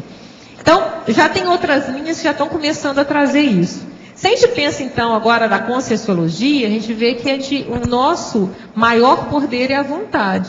Então, a consciência, ela tem o poder de controlar e de saber o que ela pensa. Então, aí entra aqui, a gente tem o livre-arbítrio quanto ao estado íntimo escolhido para a gente viver. A questão é que, muitas vezes, a gente não tem confiança nisso, e vai indo de roldão. Aí entra a coisa que a Vivian falou da energia. Se você não domina a energia, e qualquer um que vem aqui do seu lado, você vai acoplando com todo mundo, você já é mais pensado do que pensa. Então, se você tem essa força, você domina o que você pensa. E aí é um posicionamento, o princípio pessoal de não permitir ao externo ditar o estado íntimo. O que é isso, gente? É a imperturbabilidade. É justamente a base da desperticidade. É a hora que a gente consegue manter a nossa imperturbabilidade que cai ao mundo, mas esse mundo não vai dizer como eu me sinto. Aqui quem manda sou eu. Então pode acontecer os maiores desastres, que eles vão continuar acontecendo, sinto muito, mas vai acontecer, a vida acontece mesmo, pessoas morrem, pessoas sofrem, isso faz parte, mas você vai conseguir se manter imperturbável. Esse é o desafio. Esse é o desafio de todos nós. Adriana. É, perfeito mesmo. Fala aí. Na terapeuticologia, você tem o número 2, reciclagem crítica. Eu entendi aqui o que você quis dizer, mas a pergunta é essa consciência aí na questão do polianialismo positivo, ela vai continuar criticando por um lado também positivo ou não? Sim, mas olha só, quando a gente fala hipercriticidade ferina, a ferina é o tipo da hipercriticidade. Criticidade é qualidade. Então, quando eu falo hipercriticidade, a crítica é aqui, ó. A hipercriticidade ferina. Então, o que é a reciclagem? Reciclagem crítica. É a substituição. Aí entra no caso lá do hipercriticidade acrítica. Da criticidade ferina, aquela pessoa que ela sai criticando mesmo, às vezes com a intenção de cutucar, de machucar, de esquinzinhar, ela vai trocar isso pela vontade, que a gente coloca aqui bem através da escolha evolutiva do posicionamento poliânico. Então a gente está aqui colocando na mão da pessoa. É uma questão de opção, de vontade. Ela começar a trocar essa situação pela disposição poliânica de enxergar o lado positivo existente. Não, isso está correto. Para ela chegar. Então o que é isso? Olha só. Ela, em vez de ela reagir, até se ter aquela reatividade, aquela interpretação automática do fato, que ela já vai e critica, isso aqui está errado. Não, ela vai, peraí. O que isso aqui há de positivo nessa história? Pode ser até que ela chegue à conclusão que não tenha nada positivo. Mas ela parou, ela não fez essa criticidade imediata, ferina. E mesmo se ela vê que tem alguma coisa errada, ela não necessariamente precisa ir lá e cutucar a pessoa com isso. Ela vai ver o que eu posso ajudar. É diferente de você ver uma situação errada, ir lá e ainda dar um beliscãozinho na situação. Então ela tem uma hipercriticidade ferina. Essa hipercriticidade ferina não seria substituída por uma criticidade positiva? Tudo bem, o que está aqui está certo, não precisa mudar. Entendi. Mas existe uma criticidade positiva, concordo. Existiria. Mas aqui a gente quis fazer o contraponto, e tudo isso aqui, gente, se você olhar no livro, você vê, porque eles colocam a interpretação, a Poliana, ela lida com pessoas com esses perfis aqui. É interessante ler o livrinho é baratinho, vocês leem numa sentada, em uma horinha todo mundo lê o livro. E o que acontece? Filme também tem na internet, no outro verbete estão os 2 filmes que tem, você pega na internet, no YouTube, você vê o filme. Então, olha só, a gente quis jogar, tudo isso acontece, porque tem lá as questões negativas que acontecem, e ela consegue, tirando aquele lado negativo que a gente vai falar no próximo verbete, né? Aqui eu puxei lá, tirei, né, da minhoca do cimento, eu tirei a questão positiva. E aí ela dá uma virada, ela vai lá e vira e vê a coisa de uma forma positiva. Então ela desassedia. Na história, você vai ver que ela tem pessoas irracíveis, que ela vai do jeito dela, maluquinho de ser, né? Porque ela é meio, né, tem a questão da verborragia, ela vai desassediando. Inconsciente, ela vai ingenuamente, muitas vezes não está lúcida para a situação, mas ela desassedia. E qual a técnica dela fazer isso? Por exemplo, ela chega lá, ela vê o lado positivo, tudo bem. Olha só. Ela tem que ter uma técnica, por exemplo, de terapêutica para fazer isso. Não, tem uma coisa aqui, quer ver? Ó, por exemplo, substituição do desânimo egocêntrico pela motivação poliânica da assistência interconsciencial. Então, o que ela faz? Ela não desanima, às vezes, porque o desânimo, às vezes, às vezes não, a gente pode dizer quase sempre, é egocêntrico, né? Tipo assim, eu cansei. Né? Então, então eu não vou fazer mais nada. E ela continua. Então tem uma história lá que é uma senhora que fica na cama, super enjoada e tal, não gosta de nada. Então todo dia ela tem que levar geleia, porque a tia dela manda ela levar geleia. E aí ela fala aí a mulher pergunta: que geleia é hoje? Aí ela fala de morango. Ah, não, eu gosto de pera. Aí no dia ela leva de pera. Aí, qual é a geleia hoje? Pera. Ah, não é pera, eu quero a outra. E o que ela faz? Ela não para. Aí chega um dia, ela faz várias geleias, ela leva vários sabores. Aí ela fala: não, agora eu vou ter, qual que você quer? E aí a mulher falou assim: peraí, mas qual que eu quero? Porque ela queria que ela dissesse antes qual que ela tinha, para não falar que não tinha. No moral da história, ela teve a disposição de fazer várias geleias para levar, para ver se uma a mulher se satisfazia. Então é uma historinha? É uma historinha. Mas vamos pensar na nossa situação.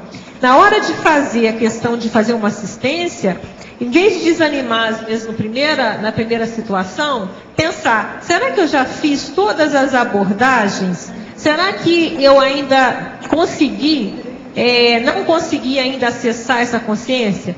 Pode ser que chegue um momento e fale assim: não consegui mesmo, a gente se encontra nas quebradas da evolução, deixa para a próxima. Mas essa motivação de tentar ver, peraí, será que há alguma coisa ainda a ser feita? Isso a gente pode aprender com a Poliana. Agora, por exemplo, na questão vocabular, né? Você usa vocabular, que é a oitava. Oitava. Estou dando exemplo. A questão, por exemplo, de se fazer tálise. Você pode fazer a tálise com palavras... Não precisa ser ácida. Não precisa ser ácida, mas... Você pode fazer impactoterapia sem usar a palavra ácida. Mas existem muitos exemplos de... Atares com tacão. A pessoa chega lá e manda bala, não, para fazer. Mas aí a questão, tem um ditado que os psicanalistas falam, que as palavras quebram ossos, né? E quebram. Uma palavra, você pode acabar com uma pessoa pela questão do verbo. Então você pode falar, esclarecer tudo, você não precisa fazer palavras ácidas. Porque palavra ácida é aquela palavra, você pode falar muito sério. Você pode fazer uma impactoterapia sem precisar recorrer, sem perder a questão da gentileza. Então você pode fazer um impacto, mas a sua energia ela não está atacando. A sua energia ela é fraterna. Conteúdo tarístico bem aprofundado, mas com palavras doces. Não, que doce, eu não colocar, não, mas eu não ia colocar, porque a palavra doce adequada, palavras adequadas é melhor. Porque palavra doce já vai para coisa meio melosa, né? Irmãos, queridinho, não. Aí foi para outro adequadas. É porque eu não fiz essa questão direta, tá, lindo? Eu fui colocando o outro lado de uma forma, você pode ser gentil também sem ficar passando a mão na cabeça dos outros. E a gentileza, ela vai além disso, né? Adriana, aqui no B. Fala. Sobre essas reações das pessoas, sempre é bom a gente lembrar aquela pesquisa dos americanos. Os americanos lá eram 2 pesquisadores estadunidenses. Eles fizeram um estudo que consistia em dar a mesma palestra 2 vezes. Mas veja bem, uma numa linguagem inteligível, fácil, acessível para todo mundo. E a outra numa linguagem não inteligível e testar a reação do público. A versão não inteligível era de longe a mais bem avaliada.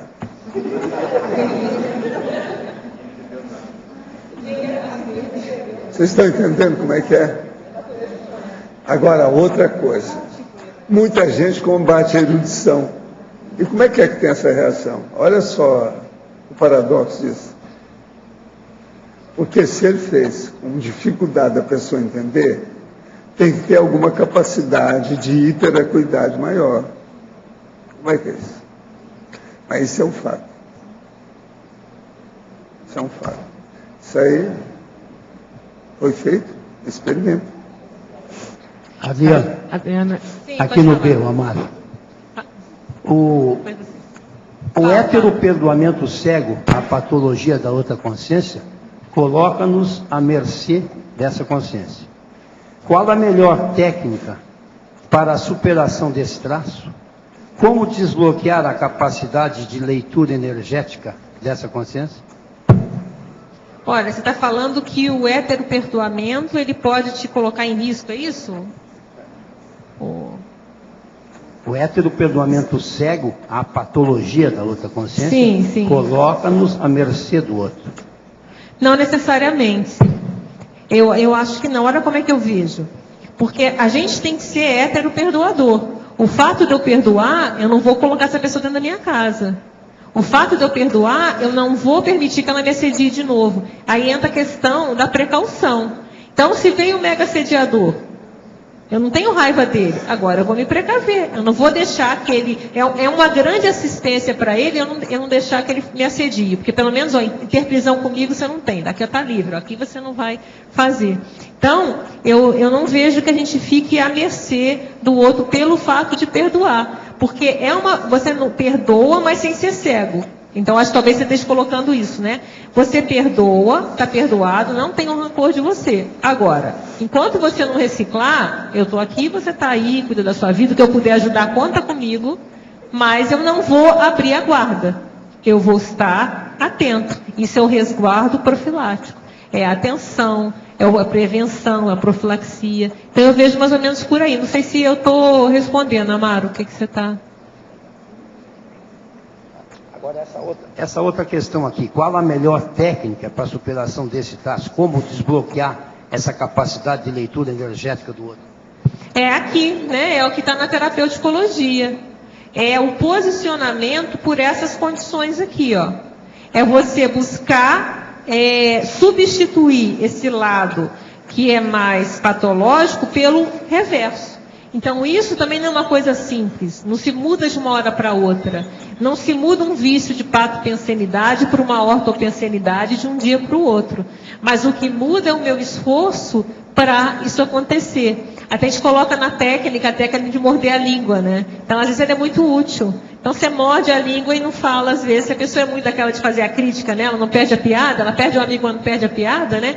Então, às vezes, é bom começar a morder a língua. Então, pelo menos, ela vai começar a se conter um pouquinho. Então, nada aqui está dizendo que é de uma hora para outra, mas é buscar agir de forma, ter consciência que isso já está disfuncional, está anacrônico, isso não está ajudando ninguém, e o que eu posso fazer para atingir esse contrário. E aí tem todas as técnicas, a enciclopédia está aí pondo um monte de coisa para a gente ajudar. Aí tem consciencioterapia, conscienciometria, tem um monte de recursos que a gente pode fazer. Mas eu friso de novo, acho mais importante dessas situações aqui é a conscientização e a vontade, a opção. Eu quero mudar. Aí depois, recurso não falta. Tem laboratório, tem curso. Estamos saindo da Idade Média e da monarquia. Outra coisa da Idade Média, estou falando porque todas essas reações são medievalescas. A outra coisa séria é a seguinte, na época lá da Laura, com a turma dela, o que é que havia? Tinha muita gente que ficava encasquetada, pensando dias e dias. Como é que a pessoa no hemisfério sul ia viver de cabeça para baixo? Não, vamos pensar nisso. Não é só o castelo sem banheiro, mas vamos pensar, gente, nós éramos essas pessoas. Estão começando a melhorar. Mas vocês já pensaram, vocês estão no hemisfério sul, vivendo de cabeça para baixo, como é que vocês conseguem? Pois é, porque todo mundo era do hemisfério norte, então eles começaram a pensar. Agora eles chamavam isso de antípodas, que era o processo dos antípodas. Pois é, como é que é? Nós vivemos aqui de cabeça para baixo, não estamos sabendo disso. Agora veja, eles não uniam o processo da gravitação, nada disso. Tinha dificuldade. Era muita gente pensando desse modo. De modo que a poliana é uma coisa muito antiga, é medievalesca, ou, se vocês quiserem, da antiguidade. O negócio é antigo. Adriana, queria que você comentasse essa postura do polianismo terapêutico relativo às retrocognições, já que está muito em voga a personalidade consecutiva, todo mundo discutindo esses casos, a postura melhor para enfrentar e poder vivenciar essas experiências. Você pode comentar? Acho que isso até foi colocado ontem, né, lá, pelo Lízias, é você ter a maturidade para você olhar o seu passado e separar. Aquilo fui eu no passado, agora eu sou outra pessoa. Acho que o Pedro também já falou isso, né? Estou lembrando, foi do Pedro também no verbete dele. É você buscar sobrepairar. Então eu não vejo nem a questão do polianismo, porque o polianismo terapêutico eu vejo que ele é muito ligado para um tipo de personalidade, né? Ele é bem, é como se fosse um remédio para determinado tipo. Mas, para olhar o passado, para você não olhar esse passado também com as tintas mais negras, né? Então você vai ver só o lado pior, ver, olha, tem os dois lados, tem o lado positivo e o lado negativo, e não se afundar tanto, né? O que foi errado, estamos crescendo, a vida evolui, estamos evoluindo e segue. Não sei se... Eu vejo que tem relação, na medida que muita gente reclama de não ter a retrocognição, ou não ter a postura ideal para conseguir ter, porque as pessoas já não lembram, porque justamente não tem postura. E em que ponto que esse polianismo terapêutico aplicado hoje, no dia a dia, no cotidiano, pode favorecer uma postura íntima que permita a pessoa alcançar isso? É nessa linha, sabe? Entendi. Se você vê a coisa mais traforista, você vai ver também o seu passado, que também teve coisas boas, e tem as ruins. E saber lidar disso de uma melhor forma. Por esse ponto, eu acho que dá, né?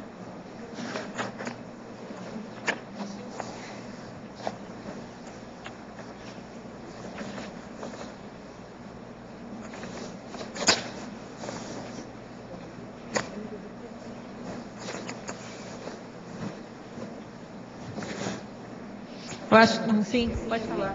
Eu ia perguntar sobre o resguardo profilático do heteroperdoamento, que você acabou falando em seguida, antes até de perguntar. Tá. Isso eu vejo que tem uma relação, eu não sei como o que você pensou, mas uma relação, por exemplo, da pessoa não ter o sangue de barata, né? Quer dizer, a pessoa ela reage, ela perdoa, ela não guarda rancor, mágoa, ela perdoa aquilo, esquece o assunto, mas também não se acumplicia com aquela abordagem da pessoa em cima de você, uma abordagem às vezes exploradora, uma abordagem agressiva, ou mesmo francamente assediadora, né? Como é que você vê isso? Quer dizer, a pessoa encontrar um meio termo entre ela não se acumpliciar em ser vampirizado ou assediado, né? E ao mesmo tempo ela perdoar e ser uma pessoa equilibrada e ter uma relação equilibrada com aquela pessoa que você sabe que ela é assediadora em relação a você. Não, mas eu acho que a questão é justamente essa, é saber lidar, conviver e tendo resguardo. Existe até, que eu coloquei aqui, a técnica do encapsulamento, é a hora que você vai se encapsular. A hora que você vai fazer, não é asepsia de pessoas, é diferente, mas você vai saber lidar com aquela pessoa, você vai lidar com todo o cuidado devido. Entendeu?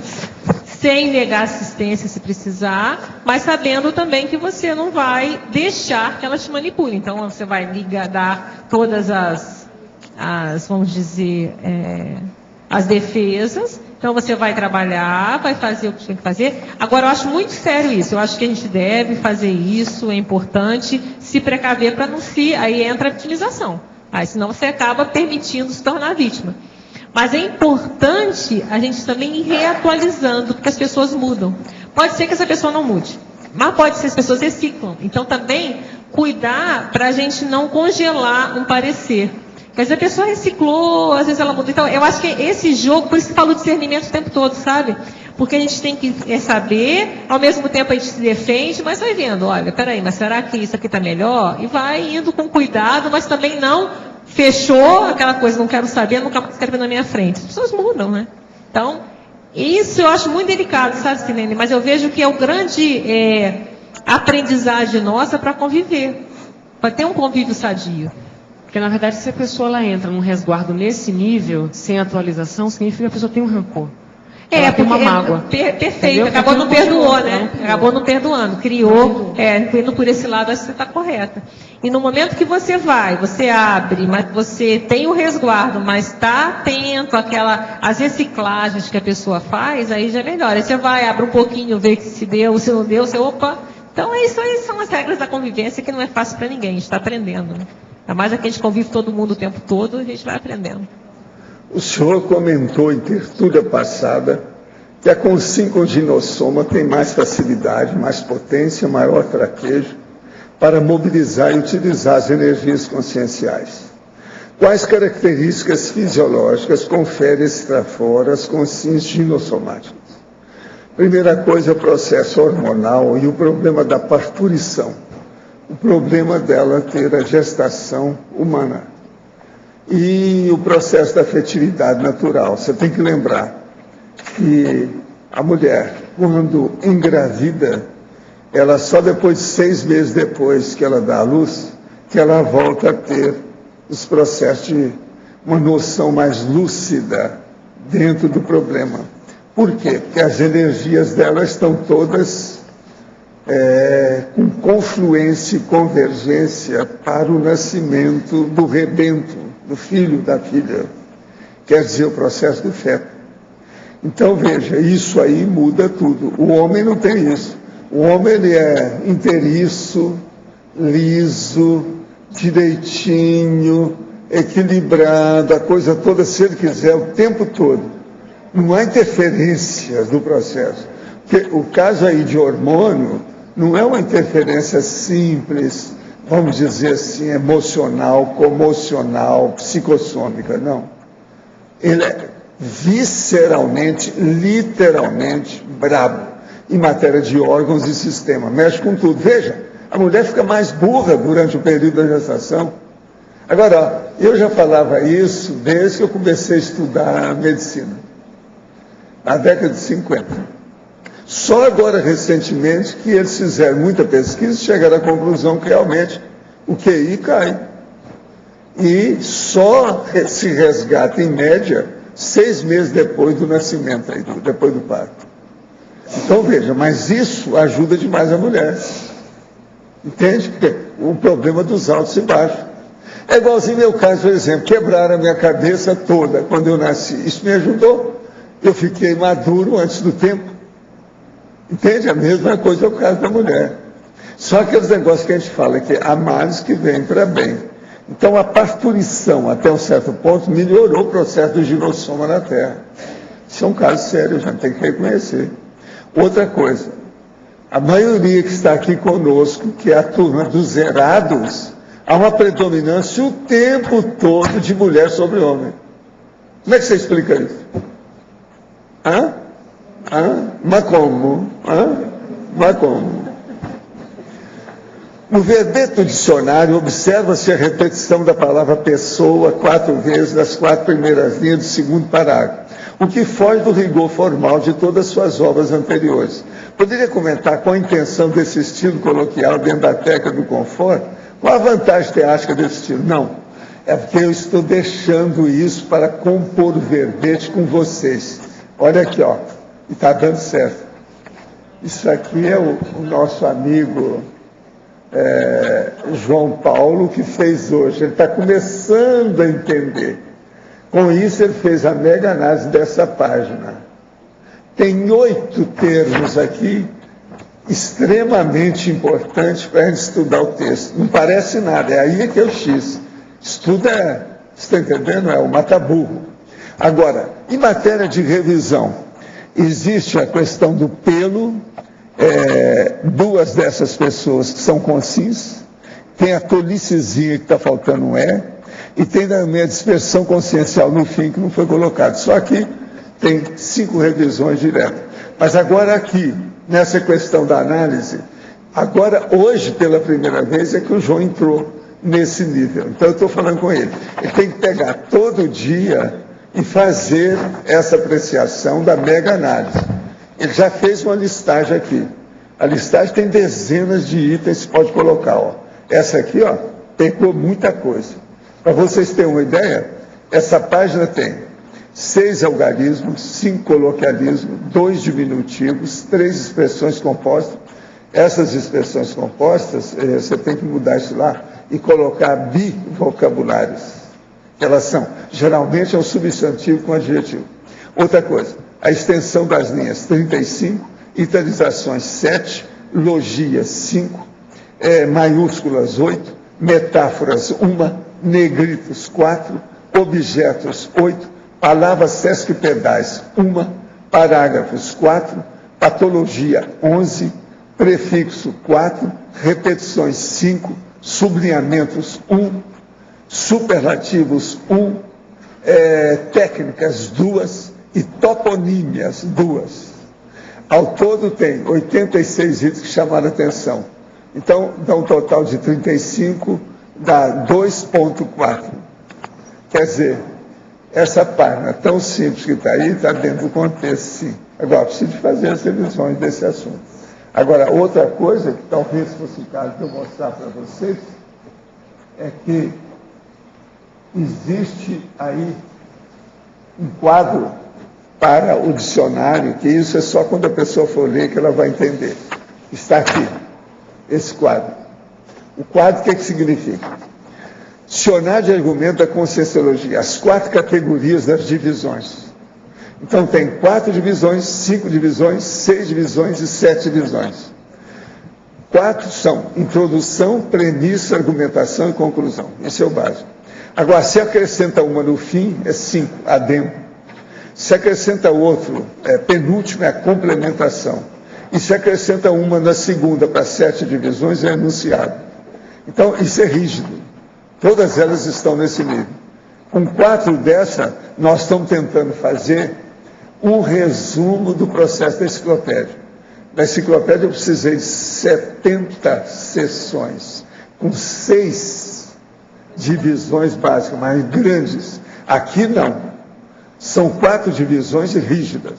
Esse é o mais difícil que tem para fazer argumentação. Então, agora, ó, o que eu quero que você manda para mim não é ver só isso. Eu quero que você manda uma mega análise do processo, do jeito que o João Paulo está fazendo. Faz aí do seu lado e manda para mim, você vai me ajudar. Agora, foi bom, ele já olhou, foi ótimo, já observou o que é que tem. Val, mudando um pouco de assunto, você poderia comentar, ontem muita gente aqui estava participando lá no Balanço, e teve lá a apresentação do Lísias, que você também participou.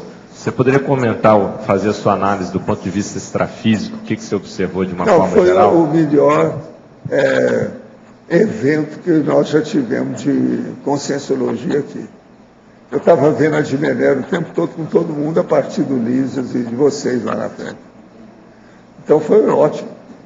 Abri a cabeça de tudo. Eu cheguei até a anotar umas ideias que eu pesquei lá na hora. Entende? Foi o melhor ambiente de todos que eu já vi aqui na conscienciologia. O que caracteriza esse melhor? Porque tinha um monte de gente. Um monte de gente que o Lísias, quer dizer, o meu pai, tinha ajudado os outros, estava aí ontem. Gente que eu não via há muito tempo. Agora, isso deu uma libertação para ele. Eu estou sentindo as energias aqui do povo. Ó. Aqui, ó. Estão aí. Agora, ó, essa turma tem muita relação com o povo do Transmentor, sabe? Por isso que eu quis ajudar o processo do meu pai. Tudo. A mãe dele não me procurou à toa. Ela veio já com a turma do Transmentor, quando ela me procurou. Outra coisa, ele não especificou bem os detalhes. Ela veio chorando, você está entendendo? Com o marido, aquele negócio todo, porque perdi as crianças, tinha perdido 2 vezes. E eles já tinham falado com ela que ela não ia ter filho, ela desistir. Então, era a última chance. A hora que chegou, que eu vi que ele estava lá, ela apareceu, ele apareceu do lado direito dela. Estava lá com ela assim, como se estivesse querendo ser solícito para ajudar. Meu pai tinha muito disso, entendeu? Porque ele era dentista, sabia trabalhar com a pessoa perto, entende como é que é? Ele estava assim, do mesmo jeito. Agora, Paulo, essas 2 tentativas da mãe dele, ele não estava nisso. Foram outras consequências. Não, parece que era até fêmea, era mulher, tá. A menina, sabe? Então o negócio não era de macho. Agora eu não. Eu cheguei, vi que era o meu pai, falei assim, vai nascer um menino, você pode ter certeza, vai com calma, agora é o caso, seja otimista, tranquila, harmonizada. Outra coisa, cuide de você, evita subir escada, não faça exercício mais, eu mesmo falei, olha bem a sua dieta, expliquei tudo para ela. Isso aí era no meu consultório, ela me procurou no consultório. Isso foi pouco antes de eu deixar o movimento espírita. Agora, Val, tinha lá também os intermissivistas, as consciências intermissivistas, vendo o caso, o que você viu disso? Não, tinha gente, mas agora, por exemplo, eu vi isso e vi o caso do meu irmão, né? Tudo sério. Agora, eu tinha visto que meu pai estava perto de mim. Nos últimos tempos ele estava aparecendo. Eu falei assim, quando acontece, tem alguma coisa que aparece. Atualmente já não é mais para nascer, mas é para fazer curso intermissivo, para ir para interlúdio. Você está entendendo? Eu estou vendo tudo isso. Quando começa a me rondar, eu já desconfio. Já tem agora. Você tá entendendo? Eu pergunto em relação a ontem. Você chegou a ver grupos de intermissivistas ontem lá? Como é que foi esse bastidor estratégico? Gente, mas eu não fui. Eu estava examinando bem o que é que eu estava falando, as coisas que a turma estava perguntando. Eu me sintonizei mais nisso. As coisas que eu vi foi devido ao processo extrafísico, só de energia, a situação toda. Algum amparador assim que você viu de destaque? Não, estavam os nossos amigos sempre. Agora tinha o meu povo da família, dessa turma que tem ajudado aí com o tempo. Entende? Eu só senti uma coisa. A minha mãe não estava presente. Eu lembrei dela, que essa não tem jeito, né? Ela está noutra. Ela já ascendeu. Isso é que chama ascender. É o negócio da ascensão, que é um processo de ascendência evolutiva. Ela está noutra. Mas eu senti, eu pensei nela. Sentiu as energias pensei dela. nela, porque ela foi uma das que mais ajudaram o papai. Né? Ela tinha uma paciência com ele que eu vou te contar. Às vezes perdia a paciência, mas não era assim.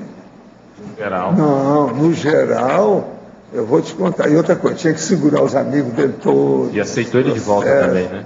Eu é que sei. O tempo que eu passei lá, né? A minha infância toda foi em torno disso. Agora, já que você falou nisso, um evento como ontem, tudo lá que você discutiu, também falou, repercute nela? Quer dizer, possivelmente ela sentiu alguma coisa? Uma coisa ou outra, mas agora ela está muito defasada, né? É igualzinho eu, você não viu o que é que ele falou? A relação dele, Lísias, comigo, Valdo. Como é que nós temos um respeito o outro, mas eu não estou atrás dele para ver isso, ver aquilo. É igualzinho ele o caso da minha respeita muito mãe. seu espaço também, né? É aquele negócio, a pessoa dessomou também, você deixa para lá. Agora, se ela vem, já é outra coisa. Aí o processo de assistência muda. Mas é o seguinte, a pessoa dessomou, eu abençoo tudo. Tudo bem, vamos seguir o destino, vamos ver o que é. Mas eu não fico em cima daquilo. É tanto que o caso do meu avô foi assim, eu tentei uma temporada para ver se encontrava, para ver o que dava. Pode desistir. 22 anos depois o negócio aconteceu. Então, cada um a gente vê aquilo que pode, né? Agora, outra coisa, a gente pode localizar, identificar as personalidades do passado do ponto de vista pós-dessomático e etc. Mas, às vezes, só fica nisso, você não vê o intrassomático, quer dizer, a ressoma. Você vê a dessoma e não vê a ressoma posterior. Agora, quando você acompanha, aí é que vem, vamos dizer, a complexificação da personalidade consecutiva. Vocês estão entendendo? Que é você ver o antes, o durante, o depois e o pós. Você vai acompanhando o negócio todo, aqui não sobra nada. Porque a maioria você acompanha, mas aquele processo para no meio. Você perde, não tem mais, entendeu? Agora, esses casos, quando são específicos, você tem que ir seguindo, né, para ver como é que é. Agora, isso é que esclarece mais. Então, a personalidade consecutiva é que esclarece mais. Agora, ó, presta atenção. Se você junta uma série de personalidades numa só, uma personalidade raríssima, amizade raríssima, uma personalidade consecutiva, uma personalidade que você conhece a para-identidade intermissiva dela. E por aí se acrescenta outras coisas, para você ver a complexificação do problema de uma simples consigo. Você está entendendo a diferença? Agora, ó, nós temos que começar a pensar, e vocês da PEX têm que pensar muito nisso, para ter a cosvisão, porque senão vocês nunca vão acabar a chegar nisso. A cosvisão é importantíssima. Agora, outra coisa, vocês já notaram que eu vivo falando em fenômeno, mas eu não dou a mínima para o fenômeno. Vocês já perceberam isso? No entanto, ele é importantíssimo. Eu dou mais valor para o fenômeno que aquelas pessoas que são apaixonadas pela fenomenologia. Porque eu vejo o instrumental, a aplicação, a aplicabilidade dele, a utilização que o fenômeno tem. É aí que é a diferença. Agora, ó, foi isso que eu comecei a estudar, o processo das listagens de classificação fenomenológica, os quadros sinópticos, aquele negócio do Charles Robert Richer, com todo o negócio, Boltzano, Ernesto Boltzano, como é que era? Tudo isso. Moço ainda eu vi logo. Agora, veja, a turma já me falava, né? Olha bem não o fenômeno em si. Olha por que ele existe, por que ele ocorreu, por que você, quer dizer, o agente do fenômeno. Isso aí é que é a série de condições sérias. Agora, o povo não, ficava só com a espetacularização fenomênica, que é o processo, não, o show da televisão lá, como é que é? O show lá Big Brother? Não, outro. Show. Não é, gente, como é que chama? Acredite se quiser. Não, escuta. Qual é o maior programa da TV Globo? Fantástico. É o sensacionalismo da coisa. O povo só vê o fantástico, o surpreendente, aquilo que a pessoa olha começa a babar a alma. Então, é um insólito, o raro, raríssimo. Entendeu? Agora, veja, tudo isso é importante, não há dúvida. Mas nós temos que ver o seguinte, aonde que você assenta a sua preocupação básica em matéria de pesquisa? Entende? Aí a singularidade é importantíssima. Singularidade é uma coisa. Agora, você ficar com fantástico, isso é emoção, isso não resolve. Então, veja, a hora que entra o discernimento, a emoção cai fora e começa a vir o delineamento ponderado da realidade. Como é que é? É o que eu tenho tentado fazer desde os 14 anos. Agora, Valdo, que orientação que você dá para a gente para estudar melhor, tirar proveito, toda a Cognópolis, CCCI, para um caso desse como o do Lísias? O que você acha que a gente pode tirar proveito? Você tem que começar a relacionar tudo que diz respeito à personalidade consecutiva em matéria de detalhes convergentes. Olha, tudo que há uma convergência de detalhes para explicitar. O Pedro tem estudado muito isso. Tem vários aí que estão estudando agora. Isso é diferente, por exemplo, de você apenas estudar uma reencarnação grupal. Uma série X, você está entendendo? Da equipe. É muito mais sério isso aí. Então o processo é ver esses detalhes. Agora, outra coisa, com o passar do tempo, eu acho que é uma boa coisa pegar a enciclopédia e ver tudo que a gente está falando sobre isso. Pré-maternologia, aquilo que eu chamo de a paridentidade intermissiva, a personalidade consecutiva, você está entendendo? Esses dados assim, que isso aí é importantíssimo. E outra coisa, ver também aquilo que é mateológico. Mateológico, por exemplo, Sampaco, o processo aqui entende? Dragona. Umas bobagens, aquilo que é superficial, para ver até onde que a pessoa chega nisso. Estuda o processo fenomenológico, mas que você está procurando extrair a essência do fenômeno e não ficar na periferia do fenômeno. Você entendeu a diferença? De modo, gente, parabéns, nós estamos esperando agora os outros, quantos? Como é que é? Os nossos comerciais, por favor. Obrigada. As pontuações da tertúlia de hoje foram 164 assinaturas no livro de presença, 15 perguntas presenciais e 21 perguntas respondidas online. Hoje temos 5 recados. João Paulo com Sincobaia, Flávio, primeira década das tertúlias, professor Hernandes, curso para cirurgia, Laisa, curso prática da tridotação e Antônio, voluntariado na revista Consciência. Boa tarde, eu venho falar em nome da Consus sobre o curso Consincobaia voluntária, que foi aberto um curso extra agora no mês de fevereiro. Normalmente nós fazemos um a cada mês e devido à demanda, as pessoas que pediram, então nós abrimos uma nova turma que vai ser agora na quarta-feira. Logo depois que acaba o balanço, né, termina na terça, na quarta-feira, a partir das 3 da tarde aqui. Então o curso só tem 10 vagas. Quem tiver interesse, o ideal é que faça a inscrição o mais rápido possível, que é limitado. São 10 vagas com 3 sorteios de Consincobaia. E as inscrições são aqui no CEEC. Obrigado. Boa tarde a todos. Eu falo em nome da PRE-IC, ICGE, Instituto Cognopolitano de Geografia e Estatística, que está promovendo a primeira década das tertúlias através da revista Consciência. Ou seja, o objetivo é que um convite aos tertulianos e os teletertulianos que escrevam artigos ou relatos sobre alguma experiência nas tertúlias. E esse artigo ele deve ser encaminhado para a revista Consciência até o dia 30 de abril. Um dos temas já definidos é do próprio professor João Paulo, que vai falar sobre a revisão final e a mega-análise. Eu vou escrever nesse artigo, expor como as técnicas que a gente usa para fazer essa revisão final do verbete que a gente apresenta aqui, são apresentados no dia, então a gente faz uma revisão, faz uma contagem dos dados, dos verbetes. Então é uma técnica que a gente vem desenvolvendo já há algum tempo, né, alguns meses, e eu pretendo expor lá como é a metodologia para fazer essa revisão e para fazer também a mega-análise dos verbetes, que são aquelas palavras-chave. Então foi feita já uma técnica, já tem uma metodologia que está em andamento, então eu pretendo expor nesse meu artigo o trabalho que foi desenvolvido. Ok, então reforçando os interessados em encaminhar algum artigo ou relato, encaminhar para a própria revista Consciência ou para a ICGE.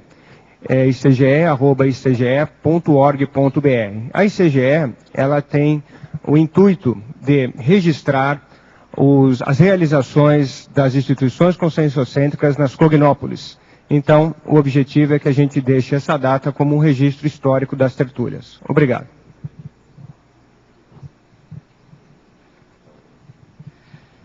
Pessoal, quarta-feira agora, depois da manhã, às 15 horas, vamos ter o curso de Paracirurgia e Pesquisa Parapsíquica. Nós vamos estar abordando aí como fazer a pesquisa parapsíquica, com a técnica da criticidade, baseada na fundamentação dos achados parapesquisísticos. Vamos também estar abordando a questão da paracirurgia, a assistência que é feita à distância e principalmente a rede interassistencial dos assistentes aí que trabalham com paracirurgia à distância. Pessoal, saber aí dos resultados de 6 anos de pesquisa nessa interação à distância com pessoas que ajudam energeticamente, se predispondo em casa. Quem tiver interesse é só procurar aí a recepção do CAEC ou mesmo o evento e na quarta-feira às 15 horas no discernimento. Obrigado.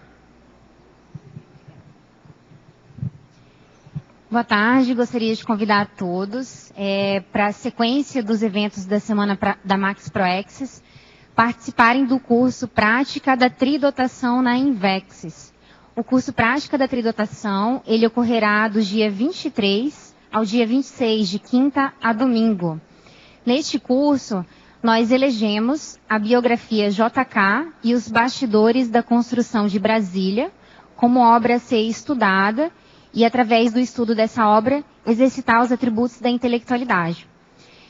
Um diferencial desse curso é que o professor Alexandre Nonato, que é o autor do livro, ele estará como professor do curso também. Então, é uma grande oportunidade para as pessoas que têm interesse no desenvolvimento prático da tridotação e também em conhecer mais a personalidade do JK, participar conosco desse evento. Quem estiver inscrito no balanço, nós estamos fazendo um preço especial de 25% de desconto. Então, o curso ele fica R$ 330 e pode ser parcelado em até 6 vezes. As inscrições são feitas aqui no CAEC ou conosco na Asinvex, no discernimento, na sala 106. Quem tiver interesse também, estiver online, pode mandar um e-mail para o cursos@asinvexis.org, que nós orientamos aí o processo de inscrição. Temos vagas e todos são bem-vindos. Obrigada. Boa tarde a todos. Em nome do CAEC, nós gostaríamos de fazer um convite para voluntariado na revista Consciência. A revista Consciência, desde 1997, publica artigos de conscienciologia e ela está disponível online no site do CAEC, ou se você digitar no Google lá, Revista Consciência, vai aparecer o link direto. Então nós precisamos de 2 tipos de voluntariados. O primeiro é para diagramação de artigos. Então essa função ela exige já alguma experiência em PageMaker ou no software InDesign. Então PageMaker ou InDesign. As pessoas não precisam estar em Foz, podem fazer esse voluntariado à distância. Nós mandamos os artigos e a pessoa diagrama e manda para a gente a diagramação. E o outro voluntariado é para editoração da revista no serviço online. Nós utilizamos o CER, Serviço Eletrônico, Sistema Eletrônico de Editoração de Revistas. Então a pessoa não é uma atividade difícil, também pode ser feita à distância. Então quem tiver interesse, quem tiver disponibilidade, pode entrar em contato conosco através do e-mail Revista Conscientia, escrito com T, né, revistaconscientia@caec.org. Agradecemos aí alguma disponibilidade. Obrigado. O verbete eleito para amanhã é ônus decisório, especialidade holomaturologia. Autor, professor Pedro Fernandes. Obrigada e boa tarde a todos.